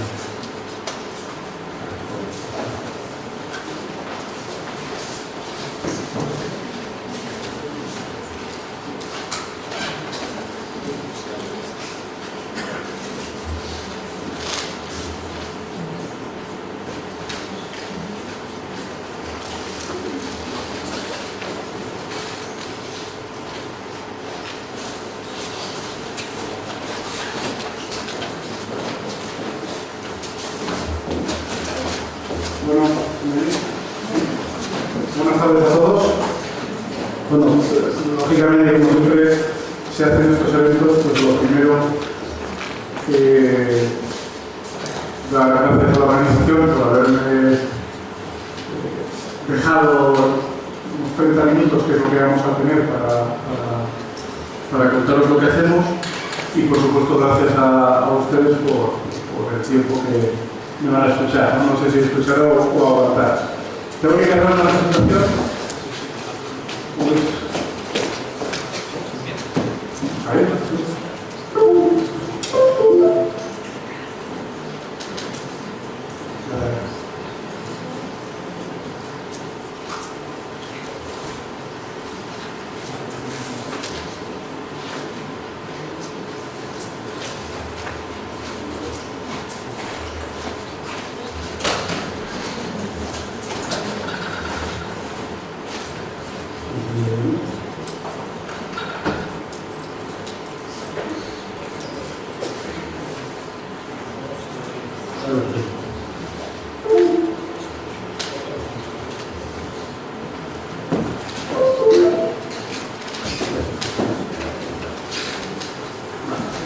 Bueno, mi nombre es Moisés González y trabajo en una empresa que se llama Prometeo. Somos una empresa asturiana, estamos en Gijón, y de lo que vengo a hablar es de la comunicación entre el paciente, entre el personal sanitario, centro, médico, citaciones y todo lo que es el entorno del paciente, y no exclusivamente el paciente, porque por supuesto a veces quien debe recibir información no siempre es el paciente, a veces es el padre del paciente, porque el paciente es un niño, o es el hijo del paciente, asistente, etc. Hay un amplio espectro, ¿no? Como digo, represento una empresa que se llama Prometeo. Nos dedicamos, somos tecnólogos, pero nos dedicamos de manera específica al sector de la salud, también la discapacidad y las personas, y estamos en el Parque Tecnológico en Gijón.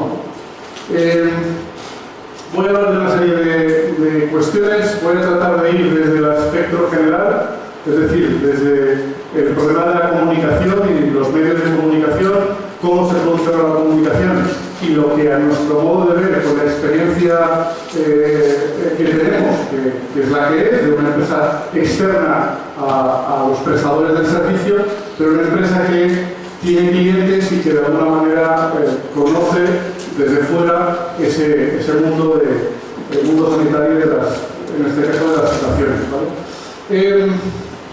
Para empezar, yo de manera clara he hecho aquí un esquema, pues, creo que el primer punto es el paciente, ¿no?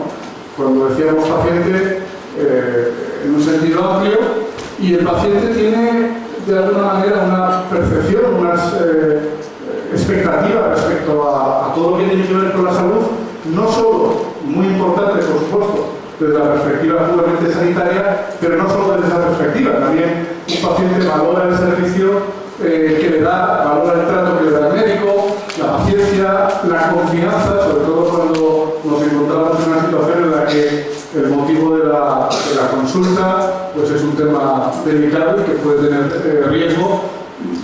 Se pone muy en valor ese aspecto, ¿no? El aspecto de la confianza en el médico, y la comunicación tiene mucho que ver con esto. El paciente, de alguna manera, dentro del proceso en el que está involucrado en el aspecto sanitario, tiene una comunicación no solo con su médico, sino con una serie de agentes que están alrededor. Servicios digitales, el propio médico, personal, y para multitud de cuestiones, ¿no? Una de ellas es la citación. Yo voy a hablar de citaciones, voy a personalizar de alguna manera digamos, la comunicación respecto a las citaciones, porque una de las cosas que está detrás es que tenemos una plataforma precisamente para automatizar y para gestionar este aspecto, ¿no? Es un sistema que hemos visto que obtiene resultados positivos y directos y a corto plazo, y es un sistema que, como digo, vengo a comentar, ¿no? Pero además de lo que es la propia citación y todo lo que está alrededor, hay mucha más información y muchos más, de alguna manera, cuestiones que se trasladan, que deben comunicarse entre el sistema sanitario y el paciente y familiares, ¿no? Como el tema de los tratamientos de los fármacos, el tema de la hospitalización, etc. Y alrededor de este ecosistema, de esta comunicación, en algunos casos nos encontramos con familiares, por supuesto, que también en algunos casos son tan receptores de información o de la comunicación como el propio paciente, y en ocasiones más que el propio paciente. Las mutuas y aseguradoras, Internet, en el sentido de que muchos usuarios están viendo Internet como un medio para obtener información más allá de la información que les está proporcionando el médico. Y esto a veces es positivo, y en función de la fuente de la que salga la información puede no ser tan positivo. Nos vamos a centrar no en la parte positiva de la comunicación, que existe, sino más en la parte negativa o en la parte a mejorar, voy a decir a mejorar, ¿no? Y son algunos de los problemas que suceden cuando la comunicación no es no se produce una buena comunicación, ¿no? Tenemos la suerte de que ustedes de la sala serán del ámbito sanitario, pero estoy convencido de que todos en alguna ocasión hemos ido al médico en muchas ocasiones, algunos hemos ido a un médico privado, pero todos probablemente hemos ido al sistema sanitario para una cuestión u otra. Y estos problemas no nos van a ser ajenos, ¿no? Pero después de haber tenido contacto con muchos médicos, con servicios de citaciones, con responsables de informática de hospitales, con personas con diversos roles, una de las cosas que hemos detectado, que hemos visto y que hemos validado, es que una mala comunicación tiene de alguna manera muchas consecuencias, ¿no? Una de ellas, y en lo que respecta a las citaciones, tiene que ver con perder el control sobre las ausencias, es decir, usuarios que de alguna manera tienen una cita y no acuden a la misma. Y todo esto provoca probablemente ineficiencias en el sistema, sobrecitaciones en algunos casos, tiempo del médico que no puede prestar servicio porque no tiene paciente en otros, ¿no? Es cierto que en muchos casos tiene una solución parcial con sobrecitaciones, es decir, sobrecitamos a pacientes para cubrir precisamente esas ausencias, pero esto en definitiva es cambiar el problema de lado, porque si no es un problema para el hospital, que yo entiendo entiendo que también es un problema para el hospital, pero lo que sí que es seguro que es un problema para el paciente, un problema para la empresa donde está el paciente trabajando, para el familiar que le tiene que acompañar, etc. Al final es un cambio de foco, ¿no? En algunas ocasiones las citas también pueden tener una mayor duración cuando la comunicación no es adecuada. ¿Qué sucede cuando una persona mayor acude al hospital a una consulta general, a una consulta de especialidad, y muchas veces tiene que ir acompañada de alguien o no va acompañada y es la persona que está en casa que no va con él o con ella al hospital la que le va a medicar o proporcionar el fármaco? Hay déficits de comunicación que afectan a lo que es la prestación del servicio, en este caso sanitario. Y al final toda esta serie de cuestiones van a tener un impacto, entre otras cosas, sobre la salud del propio paciente, ¿no? Si nos referimos exclusivamente a lo que tiene que ver con citaciones, si una persona por algún motivo se olvida o directamente no va a una consulta, pues eso puede tener unas implicaciones para él, para su salud, pero por ende para el sistema sanitario, que en un momento u otro probablemente va a tener que asistir a esa persona. Y más costes de gestión, consultas en las que un paciente no va y el paciente vuelve a llamar para generar otra nueva consulta. Todo esto supone un mayor coste. La consulta en el sistema privado, pues probablemente hay personas específicamente dedicadas a hacer el recall, a hacer las llamadas para recordar al paciente que tiene que asistir, o cuando los pacientes no acuden, llamarle para dar una nueva cita. Ahí hay una serie de costes detrás generados por un déficit de comunicación. Y como digo, el coste de comunicación, o el coste de una mala comunicación, puede tener implicaciones para el propio centro, para los pacientes y para, ¿por qué no?, para el resto de la sociedad o para las empresas, que al final, como empresa, lo vemos al final cuando una persona va al médico, va varias veces al médico, pues al final hay una pérdida de productividad, ¿no? Esto es algo objetivo y por tanto la pregunta es, dado que hay una serie de costes o de déficits, ¿es rentable actuar? Es decir, las soluciones que se pueden proponer tienen un retorno superior al propio coste.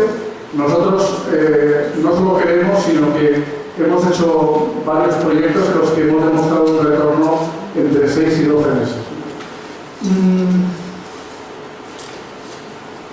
Yéndonos un poco a la parte de la comunicación, en un sentido muy amplio, existen multitud de medios a través de los cuales, digamos que un centro se comunica con un paciente. Desde la propia relación directa de la consulta, pero más allá de esa relación, nos encontramos que para el servicio de citaciones todavía hay centros que están enviando comunicaciones por carta. ¿Vale? Es decir, yo doy una cita y le envío tanto la comunicación como un potencial recordatorio por carta, con las implicaciones de tiempo o de pérdida de posible pérdida de la carta que ello conlleva, ¿no? A día de hoy el tema de los SMS, es decir, el recordatorio de la cita y SMS prácticamente está en todas las comunidades autónomas nacionales, está implantado y es un medio de comunicación que se está utilizando actualmente de manera masiva. Es un buen medio, aunque la pregunta que nos hacemos es, a día de hoy, probablemente muchos de ustedes, o prácticamente todos, ya no están enviando SMS. Los han sustituido por otras herramientas, por ejemplo WhatsApp. Sin embargo, ahora o recientemente es cuando los centros están empezando a utilizar precisamente ese medio, ¿no? Yo estoy convencido que en un plazo breve de tiempo los SMS se verán sustituidos por herramientas de mayor valor. Hay muchas clínicas que utilizan un método clásico y además que no se debe abandonar, que es la llamada telefónica. La llamada telefónica como recordatorio, como el récord con el paciente. En definitiva, hay multitud de formas de comunicar información a un paciente, tanto directamente como de manera remota, ¿no? Correo electrónico, internet, solicitar una cita. Quizás creemos que no hay un canal de comunicación ideal, sino que el ideal probablemente esté en utilizar una combinación de todos ellos. pero lo que sí que tenemos claro es que cada uno de ellos tiene puntos de mejora o puntos en los que podría mejorarse. Por tanto, la combinación de esos medios probablemente sea, digamos, el instrumento idóneo para garantizar una adecuada comunicación entre paciente y el centro sanitario, ¿no? Médico. Paso muy rápido por esto porque no tengo mucho tiempo por un lado y por otro lado quizás son novedades, ¿no? Pero al final prácticamente apostaría a que más del 95% de las personas que están aquí tienen un smartphone en su bolsillo. No solo un móvil y muchos en la mano. Hay una pregunta que está muy bien y es ¿qué hacíamos antes de tener el smartphone, ¿no? Cuando nos aburríamos? Cuando esperábamos a alguien, etc. El smartphone a día de hoy es una herramienta de comunicación clave, ha cambiado la forma en la que entendemos incluso la disponibilidad de los servicios y de las personas, y además es un superordenador. Si lo comparamos con un ordenador de hace 10 años, un smartphone actual es mucho más potente, pero además lo llevamos en el bolsillo y nos permite hacer muchas cosas. Una de ellas, que es uno de los aspectos que creemos que es muy interesante en lo que es la comunicación, es la retroalimentación o la bidireccionalidad, ¿vale? Y ahí pongo un poco la crítica a todos los sistemas de comunicación basados en SMS, donde el hospital envía una comunicación vía SMS y ya está, y la comunicación se acabó.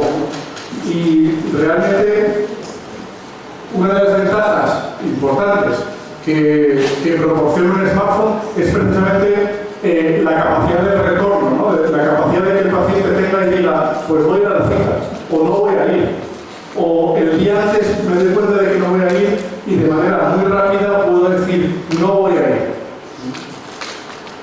A mí me ha pasado de no poder ir a una cita, ver el teléfono en el SMS, llamar y a la tercera llamada en la que no me lo coge nadie, pues digo, pues, bueno, no digo, pero no vuelvo a llamar, ¿no?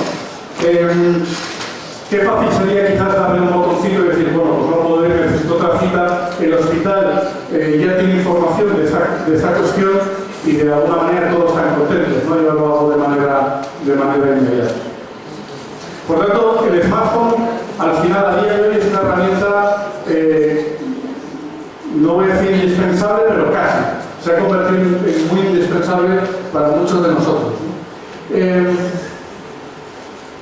Y esto es un poco lo que pretendemos, es decir, creemos que la comunicación entre el sistema sanitario y todo el ecosistema, paciente, familiar, etcétera, puede mejorar, puede ofrecer puede ofrecer mejores resultados si somos capaces de utilizar una herramienta que probablemente el 60-70% de la población tiene en su bolsillo, pero que de una manera u otra dentro del ecosistema de pacientes, probablemente el 95% de ese ecosistema tiene esa herramienta, ¿no? Vuelvo al ejemplo que decía antes, un niño de 4 años no tiene un smartphone, pero probablemente su padre y su madre sí. Y quien tiene que tener información o quien tiene que recibir la comunicación no es el niño en sí, sino que es el padre o la madre. Por tanto, creemos que es una herramienta muy útil. Bueno, esto es un poco antiguo y es de una asociación americana que hizo un estudio hace un par de años sobre la evolución de lo que tiene que ver con el entorno móvil y las herramientas sanitarias y hacer pues, las típicas estimaciones, ¿no? Pero hay una cosa que está clara y sucede en otros ámbitos y no solo en el aspecto de salud, y es que las personas con un rango de edad más joven son más propensas a disponer o utilizar aplicaciones móviles, aplicaciones tecnológicas para desarrollar o para recibir servicios, para automatizar. Y sin embargo, las personas mayores, y a medida que avanza la edad, es más probable que estén más predispuestas una comunicación más directa y más presencial, telefónica, incluso presencial pura. Pero lo que sí que es cierto es que esto está cambiando. Es decir, aparte de que cada año pasa un año y de que la gente, cada vez hay más jóvenes que se hacen mayores, además de esto, cada vez hay más mayores que utilizan tecnología para muchas cosas. Y uno de ellos es el ámbito de la salud, con muchas iniciativas. Voy a hacer un poco, dentro de esta ponencia, de publicidad de nuestra herramienta y a la vez tratar de hablar desde una perspectiva general, que es lo que hemos pretendido solucionar. Nuestra plataforma se llama Hermes, ¿vale? Que es la plataforma de comunicación, para facilitar la comunicación entre médico y paciente, y lógicamente lo primero que hacemos es capturar del GIS, del servicio de citaciones de un centro, capturamos información. Es decir, no pretendemos que haya una duplicidad, sino el hospital, el centro, el médico ya está obteniendo y capturando información del paciente, o capturando información y documentando cuándo era la cita. Lo que nosotros hacemos a través de redes es capturamos esa información de manera automatizada, recogemos aquellos pacientes a los que se les asigna una cita, cuando hablamos de citaciones, y la incorporamos al sistema. Lo que hacemos es, utilizamos el medio de comunicación que el paciente haya elegido. Aquí hay una parte que no siempre se hace, pero que tiene que ver con el consentimiento informado para recibir información sobre, en este caso, citaciones, pero puede ser otro tipo de información. El paciente o familiar debe dar consentimiento a que se guarden sus datos por un lado y por otro lado a recibir información. Nosotros lo que hacemos es capturamos esta información y esta información se le proporciona al paciente a través de, o familiar, a través del canal que ellos hayan elegido. Hermes puede utilizar comunicación vía carta, gestionando esa comunicación, envía una carta, puede utilizar comunicación vía SMS, que son los sistemas actuales más utilizados para avisos, recordatorios, etc. Puede ayudar en la gestión de las llamadas y, por último, probablemente como herramienta más potente, que esto es un poco el foco de la presentación, es el uso de dispositivos inteligentes o de smartphones. ¿Para qué? Para enviar información. Las ventajas, creo que lo voy a mencionar luego, pero las ventajas que tiene una herramienta, una aplicación móvil para comunicarse con una clínica son bastante numerosas y marcan las distancias respecto a cualquier otro medio, llamada telefónica, SMS, comunicación por carta. Lo que sí que tenemos claro es que esta comunicación, y aquí es uno de los primeros puntos donde se marcan las diferencias, puede ser privada. ¿Vale? Es decir, si nos atenemos a la protección de datos, aquellos datos que tienen un carácter sanitario, que están en un nivel único de protección de datos, deberían comunicarse de manera segura y ser privados. Es decir, debería garantizarse que solo el usuario puede tener acceso a ellos. Yo no sé en qué medida el SMS, donde cualquier usuario coge un móvil, acceder a los datos que aparecen en el SMS, pues es privado o no. Pero en principio parece poco privado.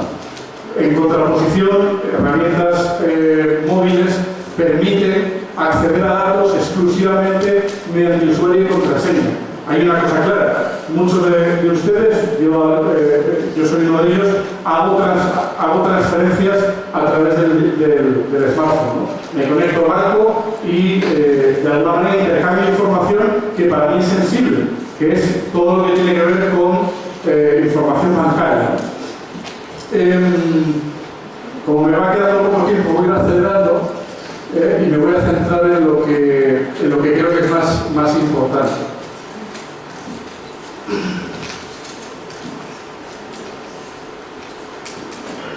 Lo que pretendemos con Hermes y lo que creo que se puede conseguir más allá del SMS es ofrecer un apoyo en la gestión de las citas. Como decía antes, el smartphone no se va a convertir en la herramienta utilizada por el 100% de los clientes o de los pacientes de un centro, pero muy probablemente 20-30% de los usuarios recibiendo información e interactuando con el hospital vía smartphone. Estamos hablando de un año de actividad y un 20-30%. Hay que ser realistas y este tipo de instrumentos no van a llegar al 50% de los pacientes usuarios de un centro. Sin embargo, eso no resta otros aspectos positivos que ofrece, ¿no? La idea es mejorar todos los sistemas utilizados. Lógicamente el papel tiene un tiempo de entrega muy largo, el SMS tiene coste. El Hospital 12 de Octubre está enviando aproximadamente 1.600.000 comunicaciones anuales. Se está gastando en SMS prácticamente 100.000 euros, menos de 100.000 euros, pero probablemente cerca, ¿no? Hay un coste anual de uso de SMS que además se incrementa cuando el hospital es más grande. Aparte de que el SMS, como decía, no ofrece seguridad alguna, texto muy corto, no ofrece interactividad, es decir, yo no sé si el usuario ha recibido o no ha recibido el SMS, cosa que sí podemos saber si utilizamos un smartphone. No sé si el usuario me contesta o no, cosa que sí que podemos saber. El texto es corto, solo es texto. Vía RNS podemos enviar información desde un código de barras, mapa de cómo llegar, información preoperatoria, etcétera, etcétera. Lógicamente, todo lo que esté integrado en el sistema. Por eso, lo que RNS ofrece es una integración con los sistemas existentes, una selección automática del medio de comunicación idóneo, ¿vale? Información sobre las citas, también es importante. Vía smartphone podemos conseguir que el usuario tenga información sobre sus citas y además que tenga avisos. El sistema actual, lo que el usuario tiene son recordatorios de citas, no tiene información sobre las citas. Yo puedo tener una agenda con visitas actuales, visitas pasadas, visitas futuras o las citas de familiares. Y además recibir avisos, que son cosas diferentes. Eliminamos además o favorecemos o proporcionamos el medio para que ante una cita podamos enviar 3 avisos, por ejemplo, la semana antes, el día antes y 4 horas antes. De alguna manera marcamos distancias con los SMS. Y realimentamos. El usuario puede indicar si va a acudir a la cita o no va a acudir. Contemplamos reprogramaciones, que a día de hoy puede suponer un problema en la comunicación. A un paciente tiene una cita y por cualquier aspecto tenemos que cambiarle la cita y eso implica una serie de tareas que podemos reducir o apoyar a través de una plataforma como Hermes. En la cuestión del multiusuario podemos enviar la información ampliada y un aspecto importante que es la protección de datos. Última diapositiva, con esto acabo, que ya me están pidiendo paso. El uso de herramientas móviles que todos estamos utilizando para canalizar la comunicación entre el sistema sanitario y el ecosistema del paciente, familiar, etcétera, puede proporcionar, en primer lugar, más información al paciente. En segundo lugar, lo llevamos siempre con nosotros, en nuestro bolsillo. Es como tener información. Si no solo hablamos de citas, hablamos de tratamientos, yo tengo la información en mi bolsillo, de manera permanente y de manera segura. Que además me permite que la comunicación sea bidireccional, ¿vale? Y de manera estructurada. Es decir, el centro recibe quién viene y quién no viene. No recibe un SMS que tiene que interpretar una persona, sino que de alguna manera se automatiza ese proceso, ¿no? Cuando hablamos de citaciones, ¿con qué objetivos principales? Algunos de ellos, optimizar la agenda del personal sanitario y reducir las ausencias. Objetivos claros.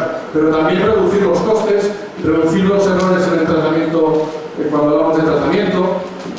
En definitiva, un granito de arena. Lógicamente el impacto es muy reducido, pero también mejorar todo lo que tiene que ver con la prestación del servicio sanitario.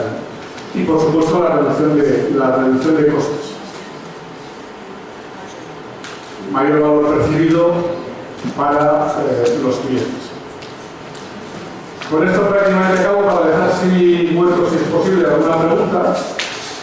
Y si no, bueno, tenemos aquí un stand también donde tenemos los sistemas que estamos mostrando Hermes por un lado y una máquina que se llama Signos, una máquina que parece un símbolo de conducción. Esto es una herramienta que hemos desarrollado nosotros también. Estaremos encantados de atender.